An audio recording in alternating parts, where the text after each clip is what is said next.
Hello, everyone. Welcome to Arsenal Fan Circle. I am not Ray. Ray is away enjoying some family time.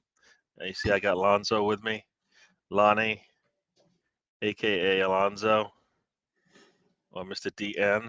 You know, so we shall get into it. And oops, I got to mute the audio over here because I keep hearing myself.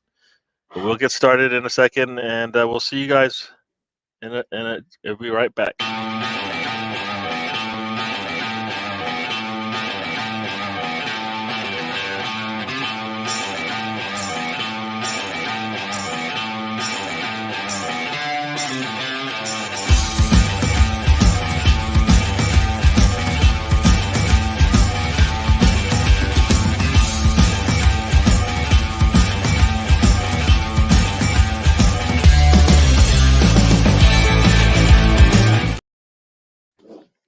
Hello, everyone. Welcome to the show. As you can see, we had Lonzo to start.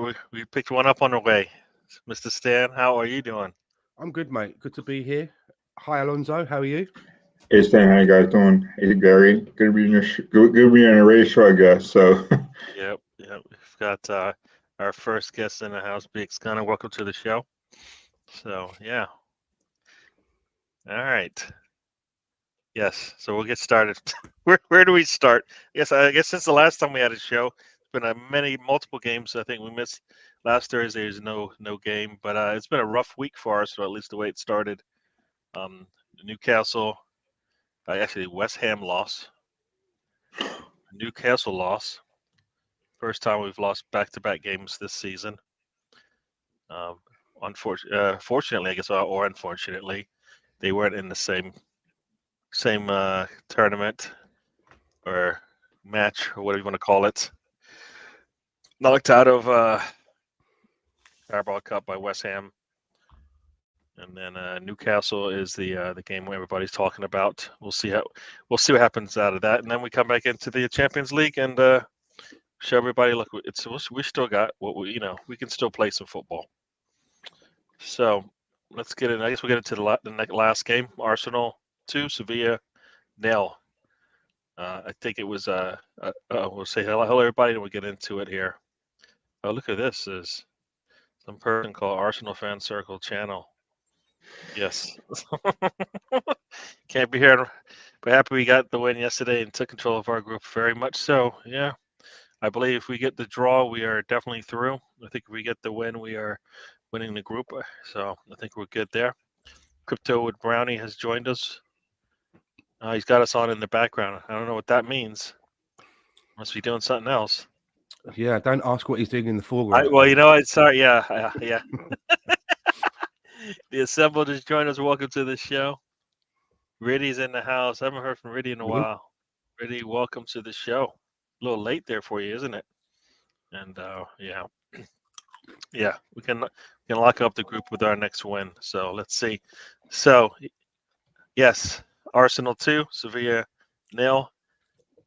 I think once again for me, first thing I always do is I look at the lineup, and for me, that's where I always have questions.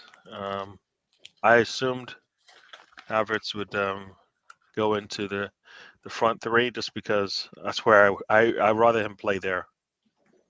I feel we'll get more out of him there, and he might give us more there. You might get more confidence there. Trossard definitely deserved to start, but I was hoping Havertz, who I still don't think is confident, needs to get up top and maybe get more into that kind of area. Alonzo, what'd you think about that lineup? it's basically the same lineup that we've been playing for the past since the season started, really, except for missing Nketiah and Gabriel Jesus up top.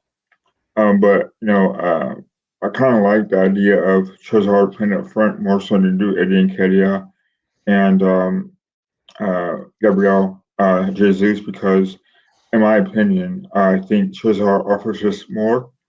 And right now, he's just not confident enough to play up top. And I think Arteta just kind of sees him as number 8 for some reason. It's good to see Tomiyasu continue to start over Zinchenko. I've said this before in the past that I don't fancy really Gabriel Megalesh, but he's kind of turned it around to me, and he's kind of taken a liking to me. He's gotten better. Though I'm okay with the lineup. I thought Ben White right back would be, I think, solidified. Um, I was kind of expecting that lineup from the get go. Play to Arsenal's strengths, but to their weaknesses. So you'll see why Trossard made a difference today. That issue rather. So, yeah, I mean, pretty much none of I was expecting. No, for sure. Trossard's been needing a good start. Havertz has been needing a good game, and Tomiyasu looks like he's got that left-hand spot. The back line, I really don't have any questions about.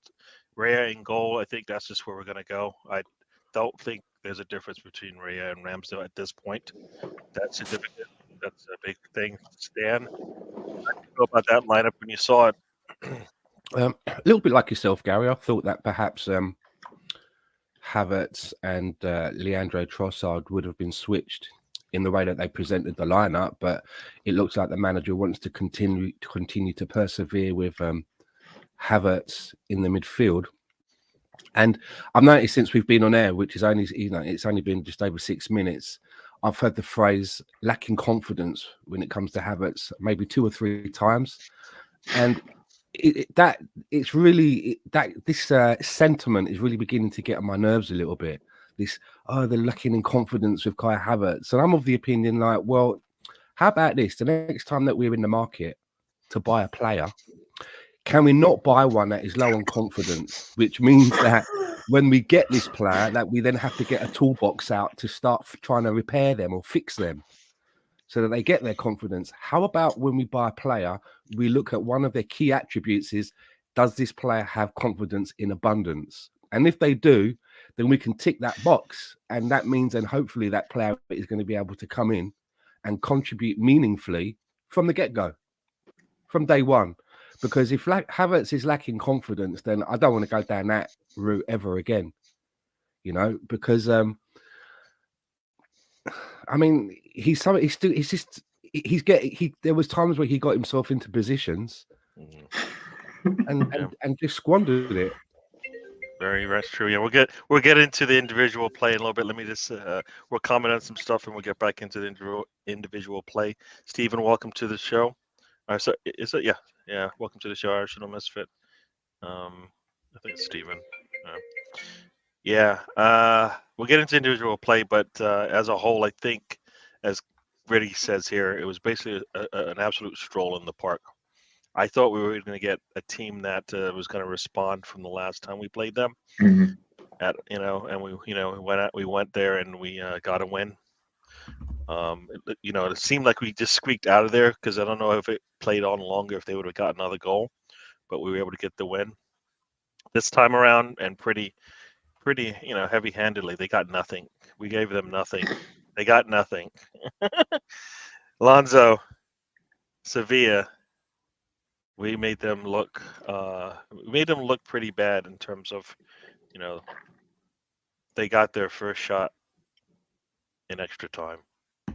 Yeah, and there was talk that the manager kind of didn't have his proper lineup because they were playing, I think, Real Betis on the weekend. So, but yeah, you could tell from the get-go that Arsenal were in control of the whole game, it seemed like. And for them to get a clean sheet at this time of year, when we've been struggling lately, it means that it's good for them and their confidence, especially for Raya. I think he's gotten a lot of scrutiny for kind of not playing the way as fans expected him to. It kind of goes for a squad to get a clean sheet. However, I think Sevilla's been playing bad this year in the La Liga also. Like, their away form is bad. So you got to take advantage of that. And, we played not Martinelli, as Rudy mentioned, that he played outstanding. He played outstanding last night and did some trickery as well. But I think Martinelli is kind of itching for more goals. So you're seeing him attack more on the left-hand side and take advantage of that. And it's a shame he didn't get a goal because he did work really hard Yeah. all game long, and you want to see that from I him. want you to hold that thought because I want to let Stan have a little talk on just the overall game in Oh, terms of scrolling through. Then we'll get into the individuals because there is a lot we can talk about there for sure. We'll say hi to McConicle who's joined us. Welcome to the show, and we'll continue on with just chatting about as a whole. I think this game it looked really easy for us. It probably wasn't, but it looked really easy in terms of you just saw how much we dominated. Stan, how'd you feel about the overall play? Yeah, we looked very secure. You know, we never looked like we were ever really in any trouble. I think it wasn't until they brought on their substitute. I can't remember what his name is. Late into the game, and he came bursting through with an effort that didn't go anywhere. Up until that point, they were never really any threat on our goal. So it was good that we managed to keep everything nice and secure. We had most of the play. You know, the most of the play was Arsenal's. And okay, we only scored 2 goals, but sometimes that's just the way that it is. But I think that it was a very good day at the office for Arsenal, to be fair. Very, very much true. Very, very, very true. And the next comment, I see a lot of comments about this, and we'll get into that as well. Martinelli basically had a really good day. We'll get into the individuals now. We'll start with Martinelli because I think he might not show up on the stat sheet much, but I think he basically started this train, and then the rest of the team basically followed suit. And he had a really good day dominating. But like I said, we didn't score. I don't think he created I think he might have created an assist. Maybe Saka's goal, I think, was an assist from him, probably. But I think in general, he pretty much was consistently making that that right defensive back, right back. Basically, he had him on toast pretty much all day. Stan, that Martinelli. Tell me about him. It was like you ever been somewhere, maybe you go on holiday in a different place and you're asleep at night and then you can hear there's a mosquito that keeps coming by your ear. And you can't get it, and sometimes you even hit your own head trying to get it. That's what like Martinelli was. He was like an annoying mosquito that wouldn't give that guy any rest at all. And I think that's the sort of the performance that I enjoy seeing from Martinelli. Very busy. For me, he kind of really reminds me a lot of a Theo Walcott in the way that when he gets the ball, he just becomes very direct.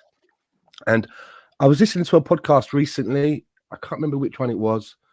And I remember seeing somebody in the comments was saying that one of the problems with Arsenal play is that both Martinelli and Saka like to come and cut inside. And I thought to myself, that's not quite right. You know, from what I'm seeing, it seems that on the right-hand side, it's Saka that likes to cut in and come inside and go for the goal with his left foot, whereas Martinelli seems to always stick quite wide, right down to the byline, and then he'll then cut in and call and maybe have an opportunity for cutbacks.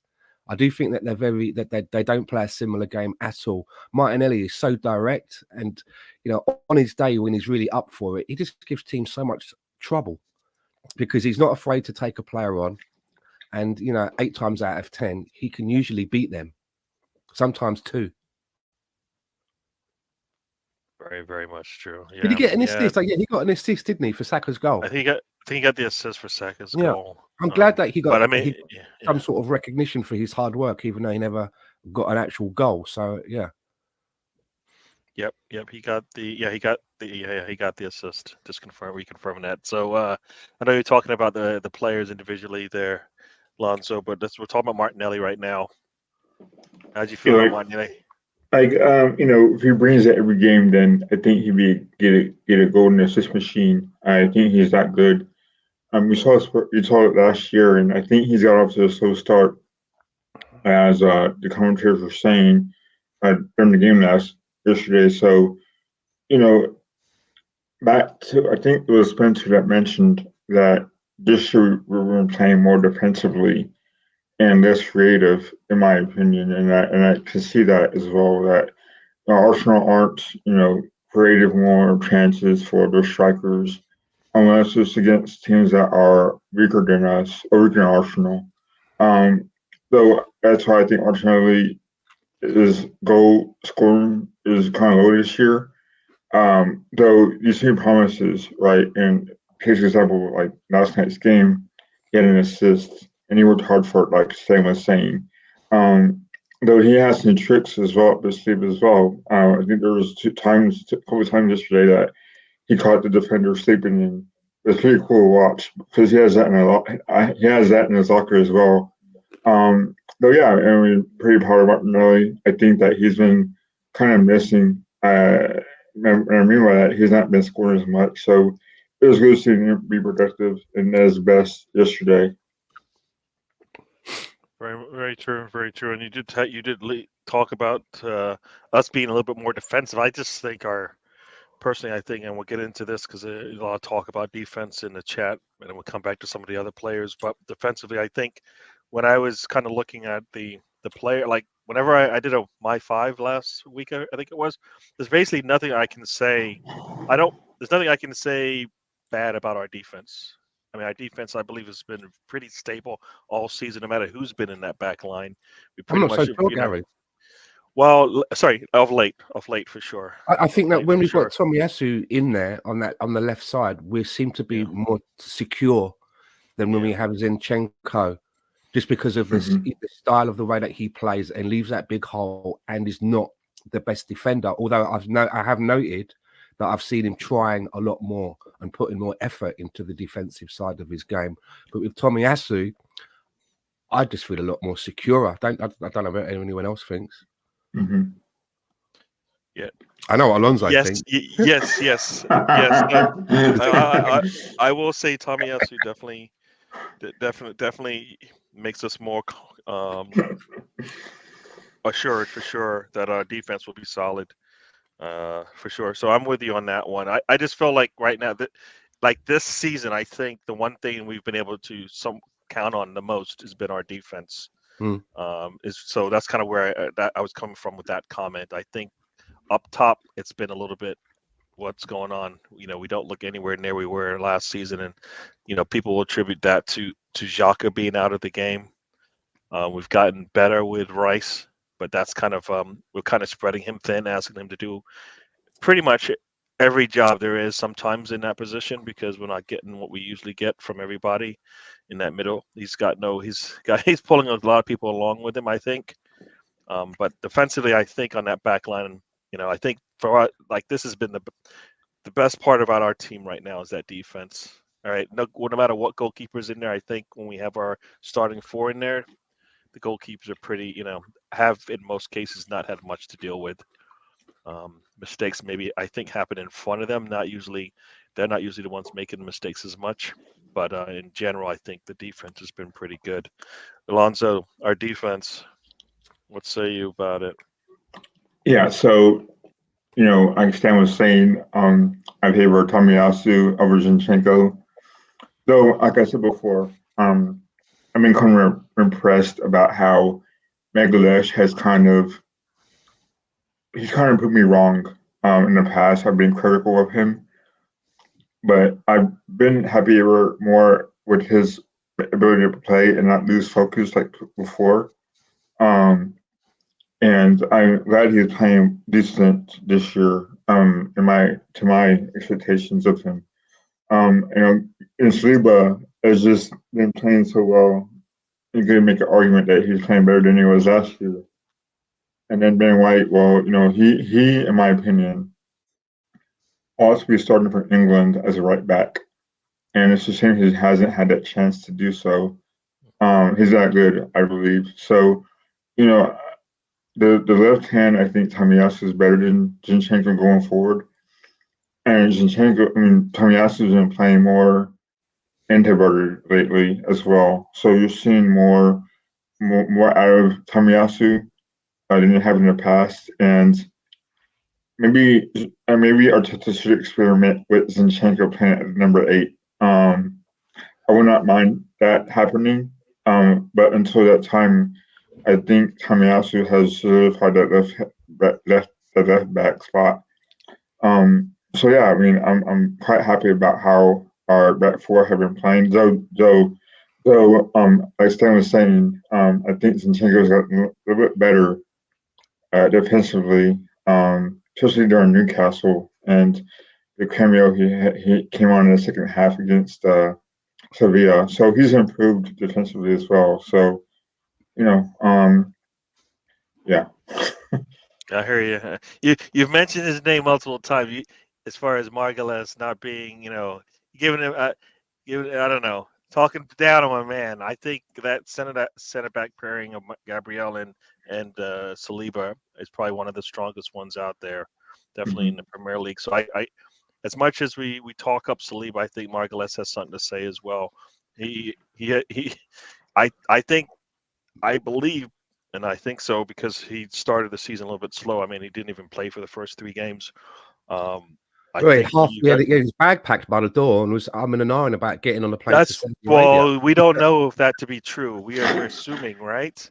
We're assuming. We heard that as a rumor. Nobody's been able to quantify it yet, but I think that pairing is really, really good, and I think they both complement each other really well, and that's why you see them play the way they do. I think Saliba is definitely I guess you want to say the cool and the suave defender there in terms of he's able to go in there and he makes those tackles look so easy. And the last thing we want is Margulies doing that, but I think they complement each other. So it's hard for me to talk down on Margulies because of what I saw him do last season when we needed him. And the two together has made that back line easy. Like we've been able to replace the outside no problem. The inside when those two are there, really good. I don't know what you think about that, Stan. I feel without you take away Margulies, I don't think you're going to see the same Saliba or the same defense. Yeah, I agree. I mean, I like the way you describe it because I mean, if you're a forward player on an opposition team, and you manage to get past, as you say, the reserved and suave and sophisticated William Saliba, you'll probably give yourself a little chuckle and going, "Yes, I've just roasted Saliba," and then you look up. But then you look up and you see a wild mega legs coming towards her. You're like, that second line, right? You got to get past it. It's like he's like the final boss. I mean, on like a video game, right? You're like, fuck. You know what I mean? But it was a testament as well. If you saw that there was a set piece that we took in the Sevilla game, and it was both of our centre backs are trying to put their head on the ball. And I think one jumped over the other, and you just think of the attacking prowess that I was thinking, who's that? Who's keeping the back warm then? Who's that in the back, like in case anything pops out? But it shows you that they're both quite happy to get up there. And I think Megalegs had like a record for defenders scoring goals, and that's what I like about him. Not only is he good at one end, he's also very good at the other end. And Saliba's not shy scoring a goal either if he finds himself in the opportunity. Brilliant pairing. Very happy that we have them. They work so well together. It's a great pairing. And it's the bedrock, I think, of the Arsenal team. And again, when we have Tomiyasu, then we don't have to worry about Megalegs having to sprint over to the left and leave gaps so much, which he's had to do. And he's done to great effect, but it does worry me when we have to split him up so wide so he can get over. But I love that centre-back pairing. Long may it continue. Very, very, very, very true. And like I said, I think the goalkeeper, as somebody said, Raya probably could went out for a pint and came back and then had to deal with one shot. But otherwise, I don't think we mentioned his name much. I think a lot of people said he made a lot of he kicked some balls out, but I think when you kick the ball long, the chances of it going out are higher the way that we're playing or asking him to play. So I don't think that's as much as an issue as we've seen him hit players on a dime. So as far as the goalkeeping goes, I don't think there's much to say yet. Like I said, I still don't believe he's any different than Ramsdale enough to say he's worthy of us spending money on him. But if we can get money for Ramsdale and they're happy with Raya, looks like Ramsdale is gone. So Alonso, goalkeeping, anything you got to say there? I think the goalkeeper pretty much kept his shirt clean. I don't even know if he either sweated. He probably didn't even need to take a shower. Yeah, Ray has been solid so far this game. He had to do nothing basically, and I'm pretty happy about his performance. Though I wonder what happened in the future whenever Ramsdale and him compete, and why does Arteta favor Ray over Ramsdale? Like what's going on behind the scenes? So don't want to say I'm okay with Raya being our goalkeeper, because I do like Ramsdale, but there's a reason why we signed Raya. So it's a tough decision, I'm sure, for Arteta to have to validate the reason why he picks Raya over Ramsdale. But it's interesting to see what goes on and how Ramsdale feels. So I just hope that Ramsdale gets more chances to prove himself. I hear you on that. I just don't think Arteta works that way. I just want to say that what Alonso was saying about he thinks there's maybe things going on behind the scenes. I have a vision that, because Raya is really good buddies with the goalkeeping coach, Inaki Kanya. I reckon at the end of every week, all the coaches go and sit down with Mikel to report in on how the week's training's been going. And he goes over to Inaki Kanya and he goes like, "So how's David Raya been this week?" And he's like, "Oh, mate, David, mate, brilliant. He's like a salmon rising out of the water and tipping the ball over the crossbar." And how about Aaron Ramsdale? He's probably like, not so good. Even though he's probably been working his socks off and doing everything right. So Raya's getting picked because maybe that's not what's happening, but it is in my head. But yeah. I'm still worried about this situation because I really feel for. I try not to be sentimental about players. I try to look at them as units of production, and if you can get a better unit of production to upgrade, then go for it. And he's kind of done that in his mind with what he's done in the goalkeeping thing, but it's not. I don't know what it is, but I think it's something that that was an area that we could have not disrupted. Yep. Do you know what I mean? As Big Gunner says here, it was a situation when it was essentially controversy, drama, whatever you want to call it, that wasn't required for a team that doesn't need any distractions. We don't need like the last thing we thought of coming into the season was, well, I think we might need we might need a new starting goalkeeper. I think in the back of our minds, some people might think it, but not one this season, and not unless it was the best goalkeeper available. Like, the best one, like no question mark, like that is a guy that will take over your starting position and nobody would bat an eye. So do you think Mikel Arteta in his wisdom, when he's sitting back and looking at his players, thought to himself that Aaron Ramsdale, who he brought in recently for, how much would we spend on him? 30 million? 35 million, I think. 35, I think. Yeah. So do you think he thought to himself, this guy is good enough to take me to the Champions League, but I don't think this guy's good enough to be within the competition, and he already had that in his mind, and that's why this has happened? Because I almost feel like Aaron Ramsdale is a bit like Moses. He's leading the people to the promised land, but when he gets to the gates and God said, "You're not coming in, man. You're not allowed to come in to the land of milk and honey for past transgressions."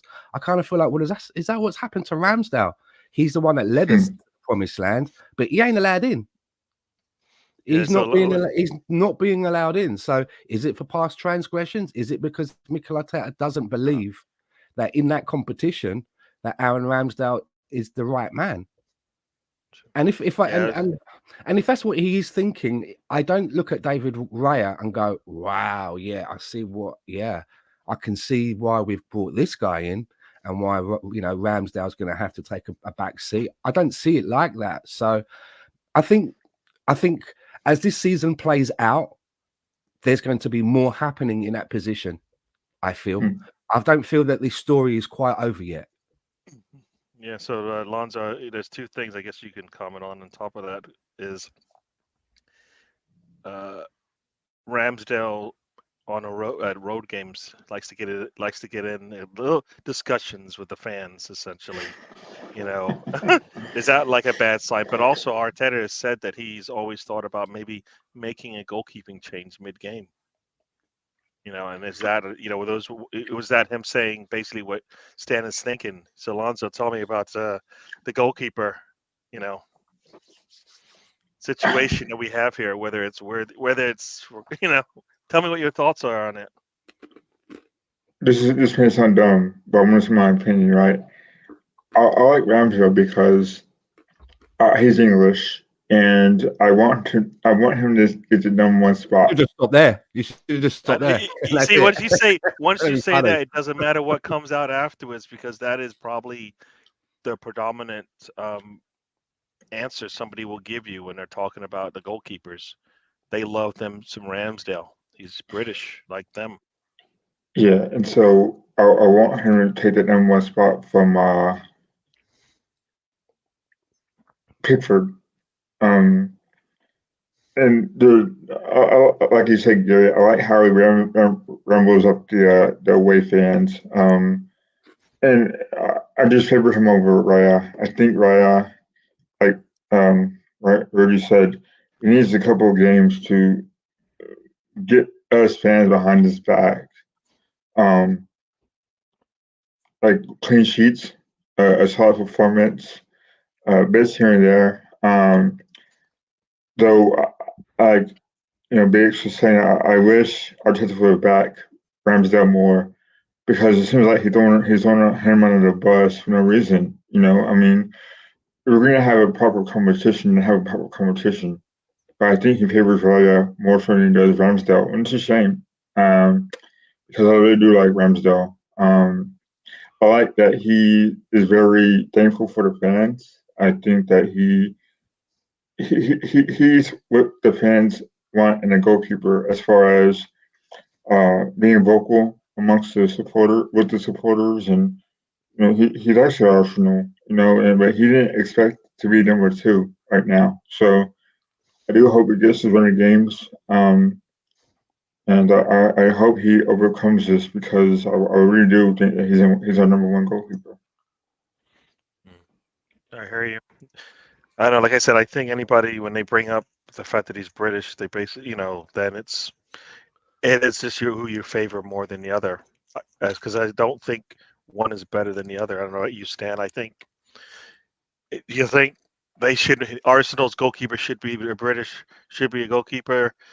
Now, the fact that he's not the #1 England goalkeeper I believe has nothing to do with anything but Southgate.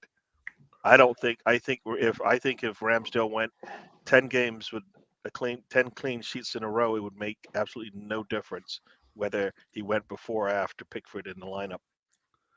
Well, I think that with when it comes to his international selection with Ramsdale, he looked like that he was going to be able to give Pickford a run for his money, just on the basis of who they both play for. Are you gonna go for the goalkeeper that's fighting for the league? Are you gonna go for the one that's always facing relegation, always battling, to stay up? But now that he's been left out from Arsenal, I think in the last England call up, he didn't get a sniff, right? They called up Sam Johnston instead. If I'm right, or was it Pope? I think it was Johnston. So it's kind of giving Gareth Southgate an excuse now. Well, the guy's not even playing for his club. Well, Harry Maguire wasn't playing for his club for a while, but you were still picking him. So it all depends on who you are. And I think that now that Ramsdale's not going to get the opportunity, like you just said, to keep 10 clean sheets in a row, he'll be overlooked. So that's the second thing that is probably pissing him off, because he only just started getting close to it, right? Getting called up and playing a game, and being able to show what he can do. And he's not going to be able to maintain that now. So that's another thing for him that he has to deal with. I mean, if he comes back from this, and when I mean comes back from this, I don't mean goes to another club and be a success, but somehow managed to come back for this, where he puts himself in the frame to be the #1 at Arsenal, will be a hell of a tribute to the guy and a hell of a story. And I do have to admit, when we got David Raya in initially, I was kind of like, yeah, good. Ramsdale has been looking a little bit too, cocky and comfortable of late. And that was my initial thing, because as I say, I look at these people as units of production. But now it's been some time and I'm looking at it, I don't feel comfortable with it. And like you say, Gary, it's not like when you see Raya play, you're like, oh my God, it's like Alisson and Edison rolled into one. I get it now. I get it. There's nothing that really catches the eye and leaps out at you that makes you think, yeah, I can see why this guy is edging it over Ramsdale. So it's very odd. Yep. No, yeah. Like I said, it's it's a who do you like more, not necessarily who's the better one. So yeah, yeah. So we kind of talked about Martinelli. We talked about the defense. Got into the goalkeeping. We're in the midfield now, so we can talk about whoever you want to in the midfield. But I think um, yeah, yeah. Like that's it doesn't matter, right? So remember how? Oh, on this comment here. Sorry, I just put it up there, but I wasn't. I saw a goalkeeper's name, but I always thought and that if you did not play in England, then your chances of making the team and getting minutes was going to be hard. Bellingham, I think, is just a unicorn in the sense that if he didn't start him, I think he would be no, it wouldn't work. He would be fired. Somebody would no, it wouldn't happen. You know what I mean? Like, but I think there's other players. I think like Tomori is a player that I think plays also into plays outside of England, and his chances don't seem as guaranteed in terms of even getting a shirt sometimes. I saw somebody put up a starting 11, and if you look at the names of the players there, you're like, yeah, that team could pretty much should be able to win a World Cup, right? I think England as a whole has a starting 11 that could go out there and win. We never see it, but they have it, right? You think with your Saka, your Grealish, your Foden, your Rice. I think some even put Stones in there. Your goalkeeper, you choose one of your goalkeepers. I think you're solid there. But yeah, no, I think it's a little interesting how that's gone on. But let's get into that midfield. Like I said, I looked at the midfield and I was a little concerned because I think for me, Jorginho, I always feel like he's got an expiration date, so I'm always concerned he won't last long.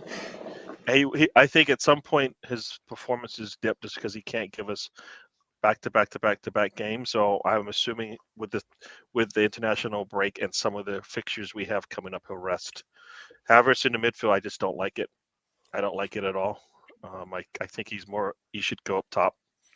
I think that's where he should go. And Rice is just he's a bad man. He just does whatever we need him to do. He was happy to play the 8. He'll happy to play the 6. I think in our bigger games, I don't know about you, but I feel like he has to play a 6 for us. But Tanner might have different thoughts on that. So Stan, that midfield.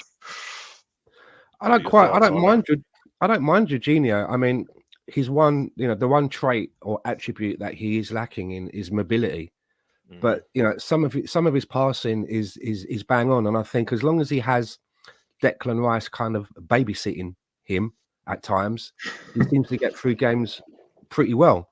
I mean, and speaking of Declan Rice, if we could clone him and get another one, then we'd be set because he can play 6 or 8. It's a pity that we haven't got 2 of him because we'd be laughing. But yeah, Havertz for me. Look, I've listened to podcasts where they hammer him like with nails to the wall. I've heard podcasts where I'm supposed to believe that he's improving, and it's just going to take a bit more time. But I'm maybe call me impatient, but I'm like, he's not come from the moon. He's come from Chelsea. He's played against all of these teams. He's a footballer. He plays international football. He's played at the highest level. I just don't understand why I'm not allowed to say that. I think he's just not what we need. I mean, look at Willian. Willian was rubbish for us, to be fair, wasn't he? He was rubbish for us. He got plenty of game time, and all he did was bookend his career. He had a good first game for us and a good last game for us. Everything else in the middle was a shit sandwich. But he's gone to Fulham, and for whatever reason, that environment seems to be suiting him more. He's making contributions at the age of 35 years old, and he's running through the midfields at times, looking like he's 22. Sometimes it's just about maybe environments, and I just don't know if the way that we play football doesn't seem to really suit Kai Havertz, because it's been a while now, hasn't it? I mean, he's had a lot of games for Arsenal now, and you can say, well, I was listening to one podcast where they're saying, well, are you judging him as a midfielder or as a striker? You have to judge him differently depending on where he plays. But if he's getting himself in front of goal, where he's playing up front or as a midfielder, and he's getting good heading opportunities, and he's heading the ball like well wide, it doesn't matter where he's playing. If he's putting himself into goal scoring opportunities and kicking the ball well wide and not getting it on target, it doesn't matter whether he's playing in midfield or up front. He's still getting himself into places. And sometimes you think, well, if he can't do it, shouldn't someone else be in there who can make more of those chances? So Yeah. I'm not sure how long this experiment's going to last. Me and Ray always said that we should give, me and Ray always said we give the player 10 games, which I thought we were being generous because, as I said, it's not come from the moon, and it's had more than that now. And I'm not seeing anything personally that I feel is a justification of £65 million and a continued a place in the starting lineup. I'm just not seeing that. No, I hear you. No, yeah, like I said, in terms of Havertz and Lonzo, you can kind of you can continue on with this, but I think once he started getting into the box a little bit more late in that game, I felt like that kind of opened him up a little bit. He actually took a shot from just outside the box, if I recall, a little stinger there that hit the goalkeeper's hands, and he had to, push it away.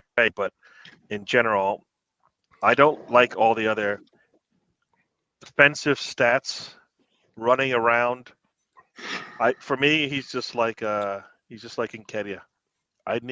The only way I judge them is by goals, and in the case of Havertz, goals and assists. That's how I want to gauge him. I don't care what he does, what work ethic he puts in. Lonzo, that midfield, Rice. I don't know if we have much to say about Rice, but the other two. Maybe you have some comments on that. Where do you want to go? You can go wherever you want to go with those three, but talk about the midfield. So I kind of compare this midfield to the midfield back whenever we played Liverpool back in 2019. And there was Emery's second year, I believe, that we played Guendouzi, Xhaka, and I believe it was Ainsley Maitland-Niles. And it offered nothing, no kind of distribution, no slip passing, or nothing like that. However, Jorginho's pass to Saka was pretty cool. So he has that still in his locker, and his ability to find passes and find his man open and very slip passing. With Rice, you're seeing an evolution of Declan Rice. Since he joined Arsenal, he's going to get better, and he has motivation now to help this team out, win the league, and do well in Champions League. And with Kai Havertz, well, he's just Kai Havertz. You could tell he has no sense of confidence right now. And why Arteta continues to push the issue, I have no idea. Though I did see him in the box late in the game, and he did get a couple of shots off. That barely missed the goalpost there. I wonder and I hope that he gets a start as a lone striker rather, just to see how he does there. And I hope he does get a shot at being the lone striker at some games, at least a look here and there. Because we are out two of those strikers, and Nketiah is out, and so is Jesus. And we all know what Treasure can do there. So, I'm just wondering if we play a team like Bournemouth or Burnley or whoever it may be, that he does get a look there, because I think he could do better as a striker. Instead of number 8, I think he could do better. Will he? It's up to him. And I think he offers us a lot more going forward than he does at midfield. And I do hope it works out for him, but these 12 games or so has not proved that he's up for it. Yeah, I think. But, go ahead. Sorry, Gary. But I do think Jorginho, like you said, Gary, he has one good game, and then he has 3 or 4 games that he's not fast enough. But this game shows on his day that he could be a good number 8 or number 6 on this team. Yeah, I think we're going to hopefully see some rotation in certain spots just so we can figure out what we've got.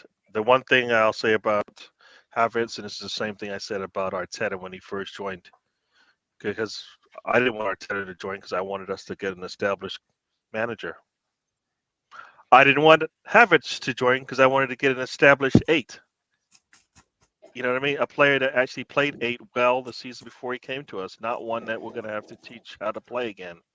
And as you say, get his confidence back. It's like that movie, how Stella, how Stella got her groove back. It's the same thing. We're trying to get Havertz back to where he was 4 years ago. Personally, I don't know if that person exists anymore. But you know what? What Arsenal wants us to do, they want us to wait. That's what they want. They want us to wait until whatever we're waiting for, whatever we're waiting for in this case, could be Arteta, waiting for him to become a better manager, or in the case of Havertz, waiting for him to actually get his confidence back, get his groove back. And well, once again, this is like, I guess it's like, we're Arsenal. We shouldn't really have to wait for somebody to get their groove back. We shouldn't have to wait for a manager to figure things out, right? You're at a point you've established yourself, and people talk about heritage all the time.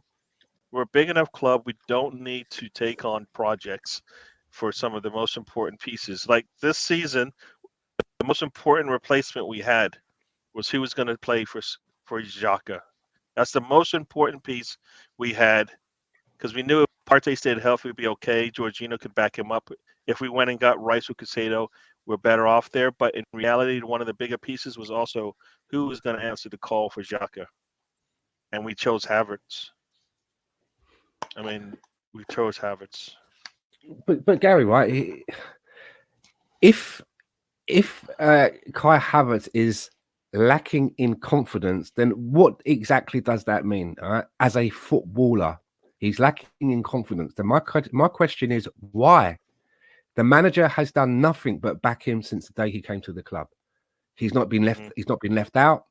He's getting a very nice salary. He's got all the facilities there at Arsenal at his disposal. He's in a team with winners. He's being picked every week, not being left out of the sidelines and being doubted.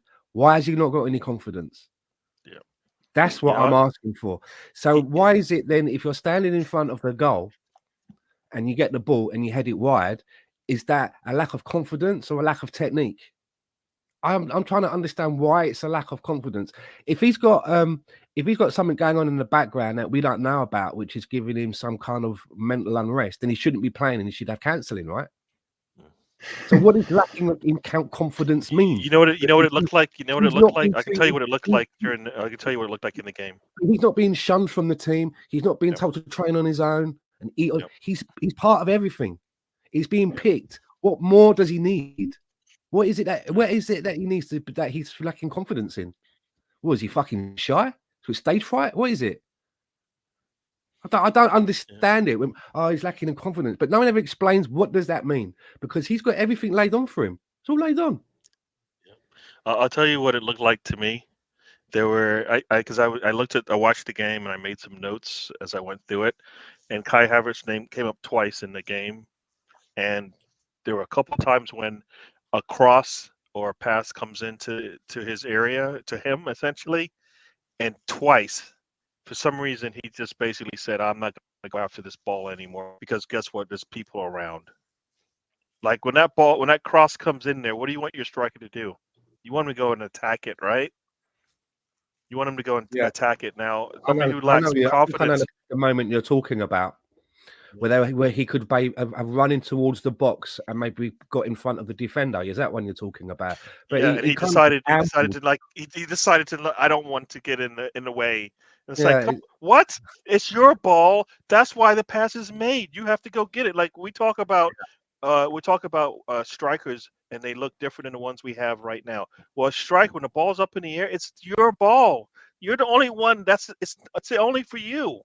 That's why we put the ball there, and we do have nice crosses coming in from our wings, and when they come in there, you need to go get them.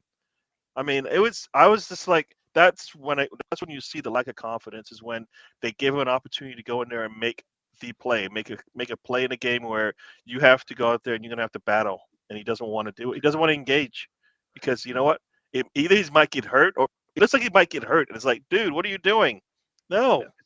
I heard Alan Smith on the commentary. Havertz took a shot and it went right over, and he went, "Oh, if only he'd got that in, it would have, got his confidence back." And again, I was thinking to myself, well, he was gifted a fucking penalty, and he scored. Why did that not get his confidence back? How many goals is he? What does it take? I don't get it. And it just seems to me that when people keep saying lacking in confidence, I don't buy into it. You're not a fucking psychologist.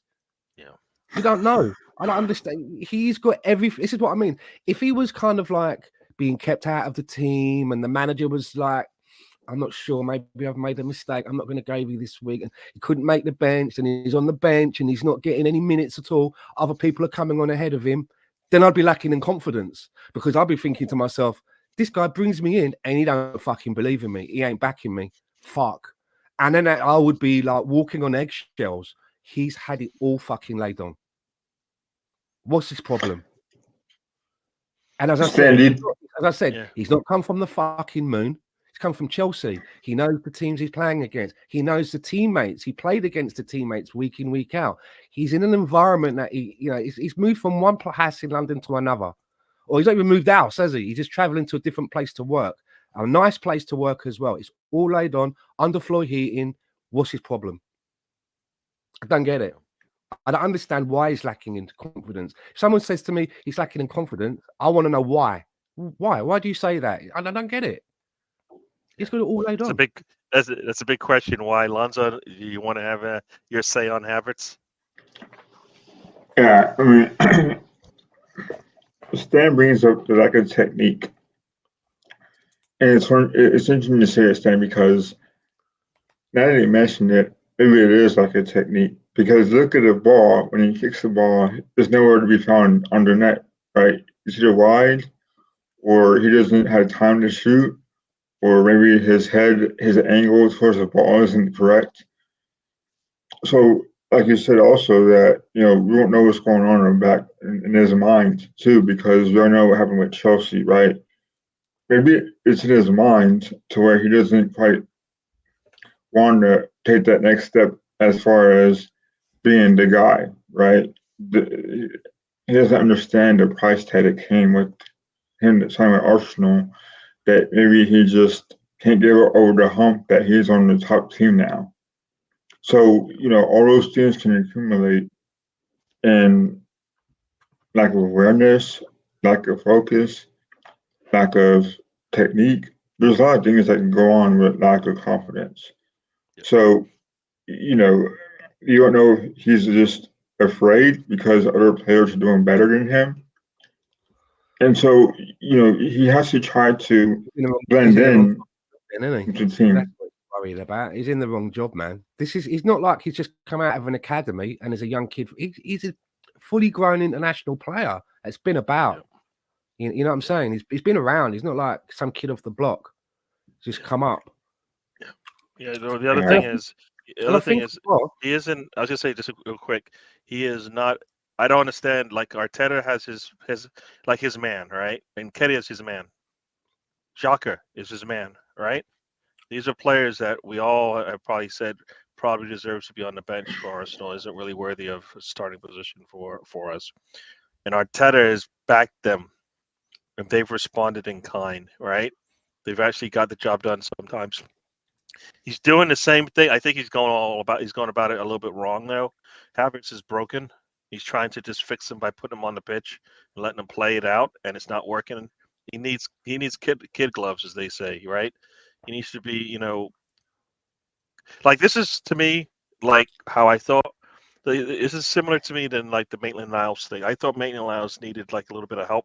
Same thing with Pepe. He needed a little bit of hand holding. Not just put him on the pitch, but like a little bit of hand holding. You know what I mean? Put him on the pitch wasn't going to be the answer. He needed a little bit more extra. Havertz needs a little bit more extra, but in this case, I think he needs less time on the pitch. He needs to come in, give us some good 30-minute periods of time, so he can build up to the confidence and feel good about playing football. Because I don't think it's working, unless for me it's up top.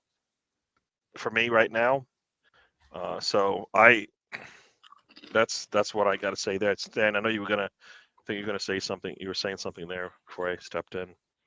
No, I mean, But yeah.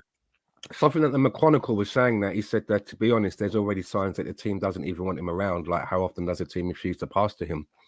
I did notice on a couple of occasions where one of our players would have the ball. The nearest player to the guy with the ball would be Havertz, and there'd be another player beyond Havertz, and that's the pass that they would go for. They would get in the pass to go beyond Havertz to the other guy. But and I don't think it's a thing that you do maybe on purpose, but maybe when your backs are to the wall, you're subconsciously thinking, well, do I want to give the ball to this guy because he always fucking drops the bag every time I give him the ball.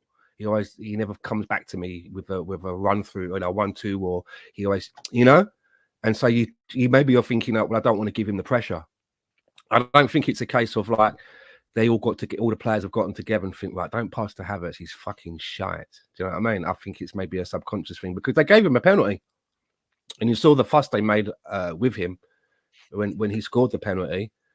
But I mean, the worrying thing for me is that if we can't fix this guy, because it seems to me this is what's happened. For whatever reason, we bought a broken player for 65 million. And we're trying to we got our heads under the hood with our toolbox, and we're trying to tinker around and fix this old car jalopy that we've bought to get it back on the road. But if we're unable to do that, if we find out, well, this job's just too big for us, we can't fix it. What are we going to do? Because we gave him a 5-year contract and he's on almost 300 bags a week. Who's going to take him? Who's going to take him? It ain't going to be a case of, well, we'll just move him on then. Because move him on to who and to where? The only people that have that sort of money to make a stupid move like that is the team that we bought him from, unfortunately. So he ain't going there. Who else is there? It needs to work. And I've got no hidden agenda against Kai Havertz because he came from Chelsea, because I've told this story many a times. When I found out the day that we were going to sign Danny Welbeck for Man United, I was absolutely fucking frothing. I was spitting feathers. I'm like, what? Is that what we're doing? Is that the ambition? We're getting Danny bloody Welbeck in. But Danny Welbeck, because of his personality and his work ethic, he managed to like win me over. So I'm not stubborn. I can be won over if you're doing the job in an Arsenal shirt. And I always thought that Danny Welbeck, put 100% in, so much so that if I hear his name mentioned now, I stop what I'm doing. I'm like, what's going on with Danny? What's happening?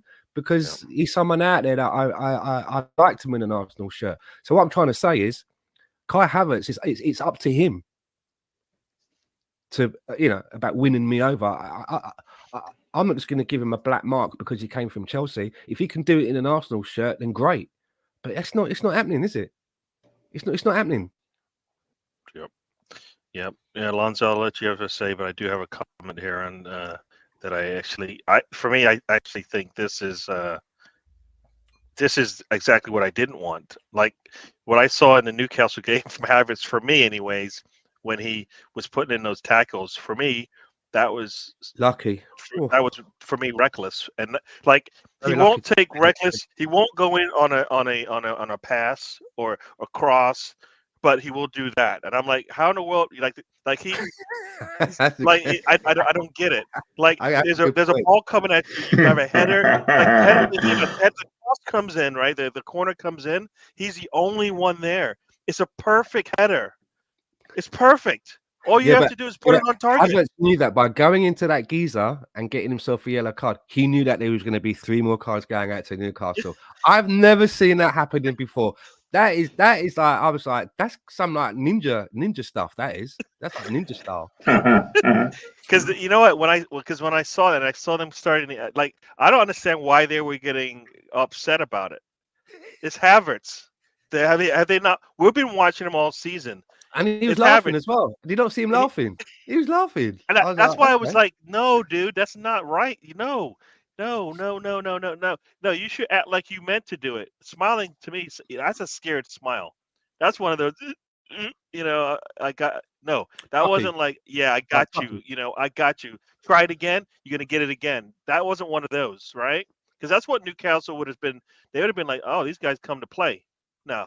they saw it. That was a nervous smile for me, and I think that play was nervous and for me reckless. And I was hoping that they would just pull him at halftime because I was like, he's just going to get another yellow soon. He tried, right? I did think that. I thought, okay, guy's going to be pulled because he's walking a tightrope, you know. And I don't know how.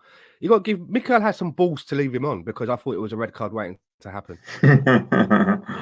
Lonzo, what do you think about Kai Havertz in supposedly his best game for Arsenal in Newcastle match?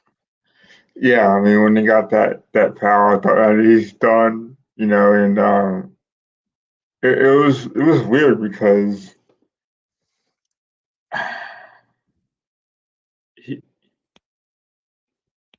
I want to say he has good defensively. He's okay. You know, that game against Newcastle was just it was a weird game. I thought because of course we all know what happened, but that whole game was just so weird. Like, you know, there could have been multiple red cards during that game, but primarily by Bruno Gomes. However, you know, I was all on my edge of the seat to see if Havertz was going to get booked for a red card, but he was not, which is so weird, you know. And then seeing the reaction from the Newcastle players as well as their fans is pretty funny too, you know. But yeah, I mean, I thought he was going to pull it off the second half, and maybe Arteta should have because he wasn't doing anything else but doing some nonsense there. And I thought he was going to get red carded after the second foul at the end of the game, towards the end of the game rather.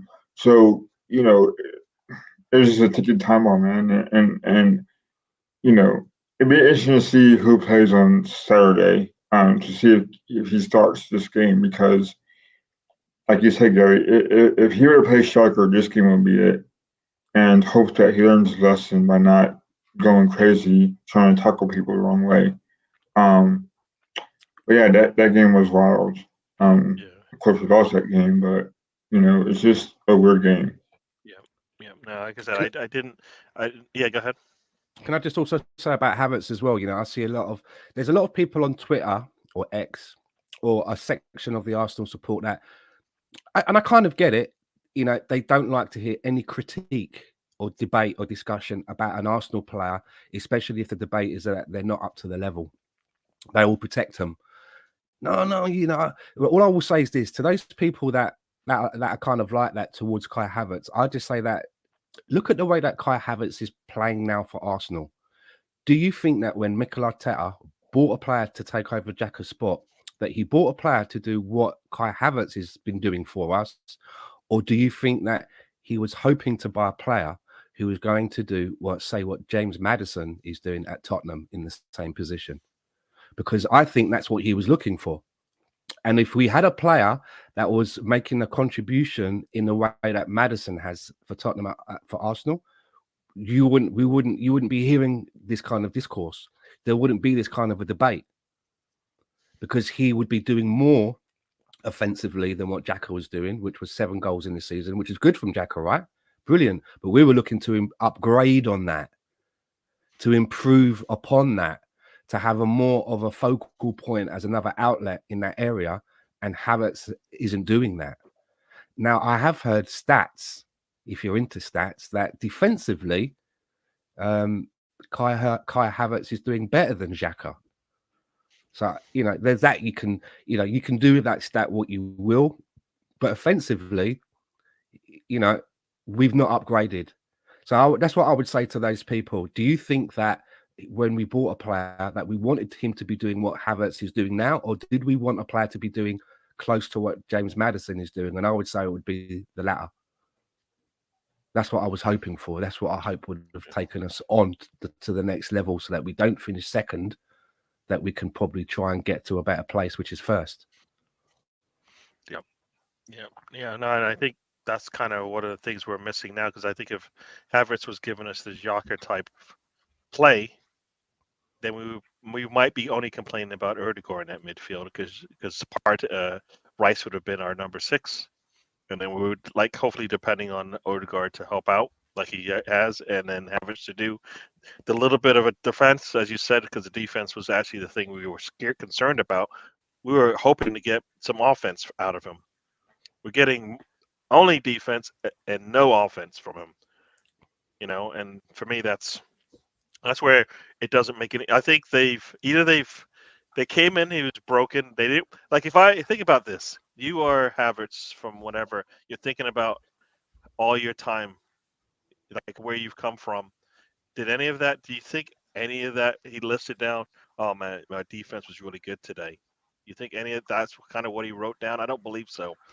When he was in Germany, I doubt the one thing he said was had a really good defensive day today. No, he said I scared those guys with the ball at my feet. Right, I'm attacking. Like that's what I believe. That's what kind of player he was. I believe before he got to Chelsea, and then Chelsea, Chelsea kind of weaned him off of it. They kind of weaned him off of whatever he was good at, and they seem to do that to a lot of their players. And for whatever reason, they can't get the best offensive but I've seen it happen before. Look at Dennis Bergkamp. When Dennis Bergkamp came to Arsenal, he was at Milan first, and he went there on the back of having a great time, playing for Ajax.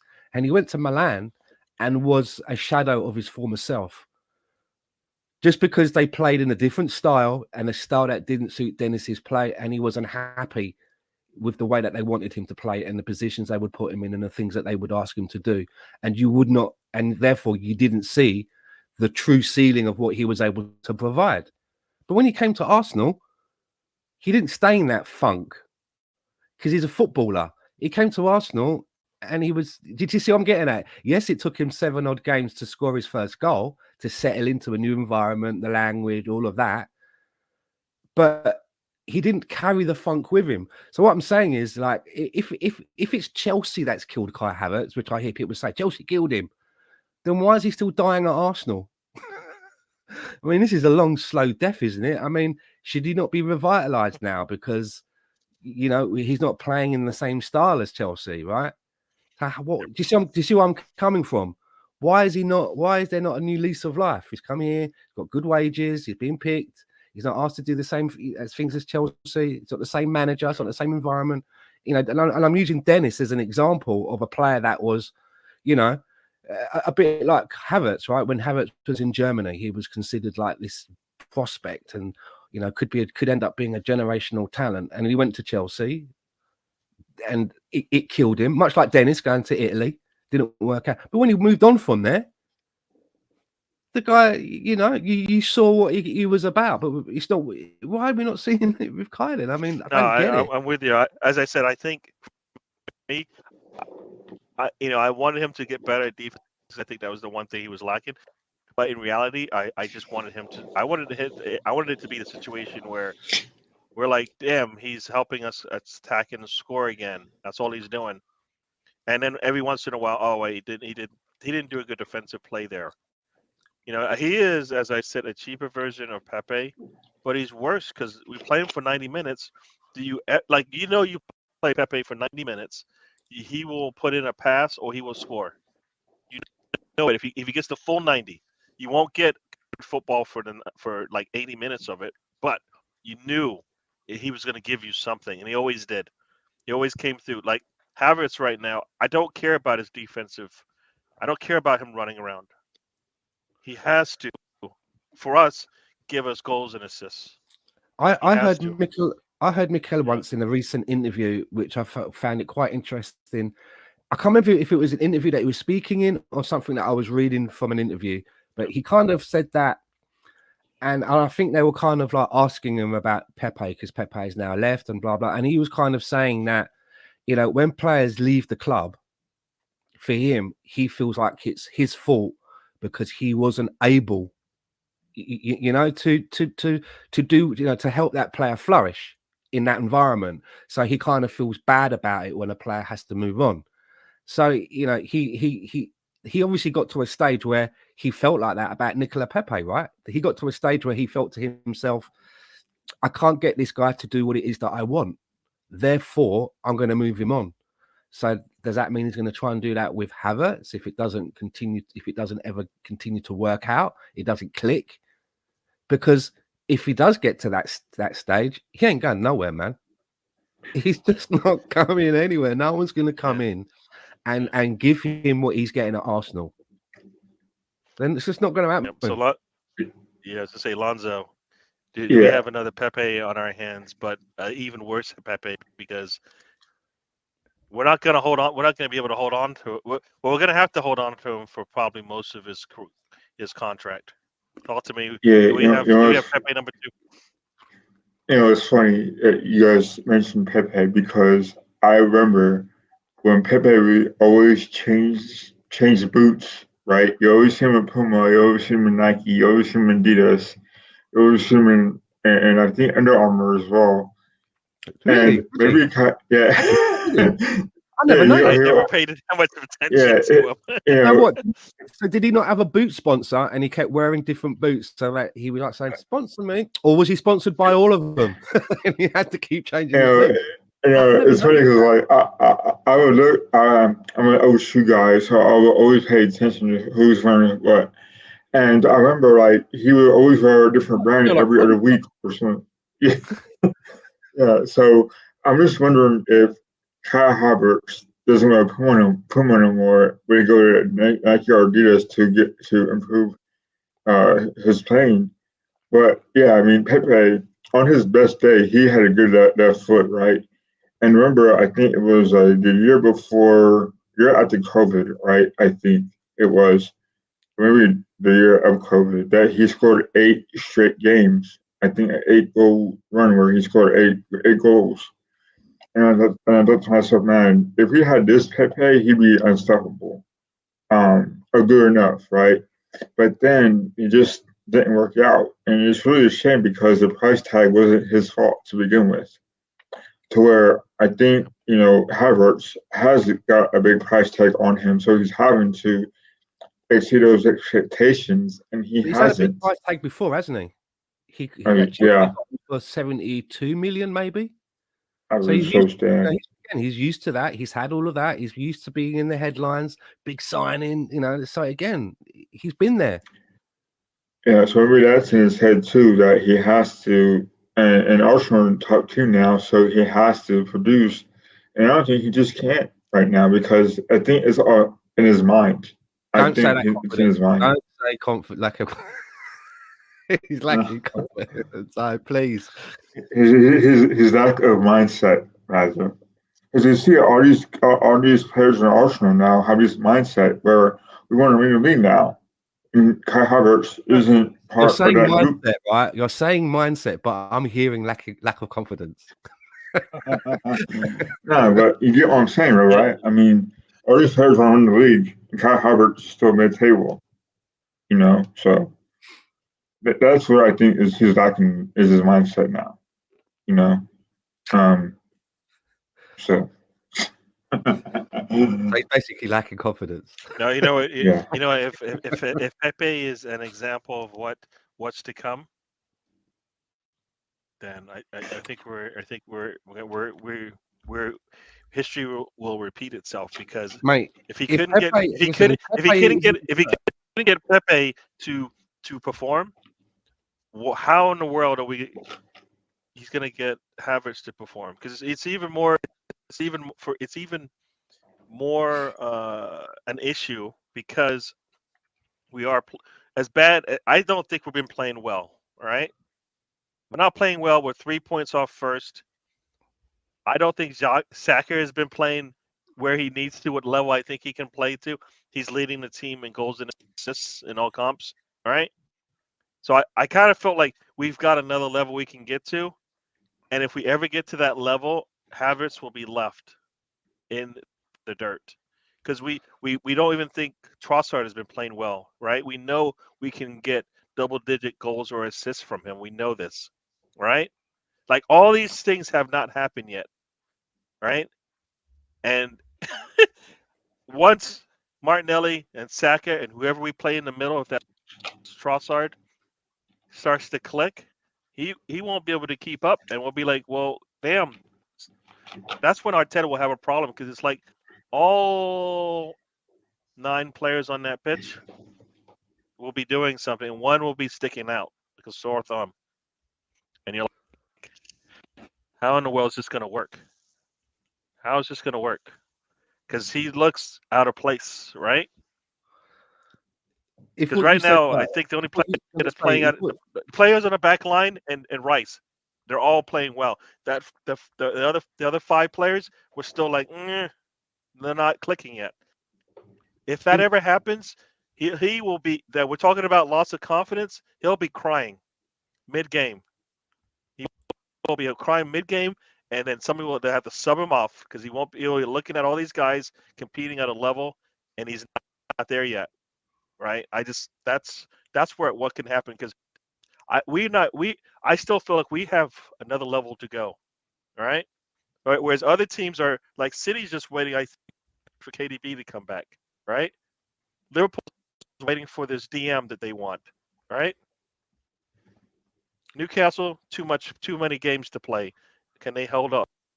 You know, I think we're right now we've lost so many players, and look where we are still.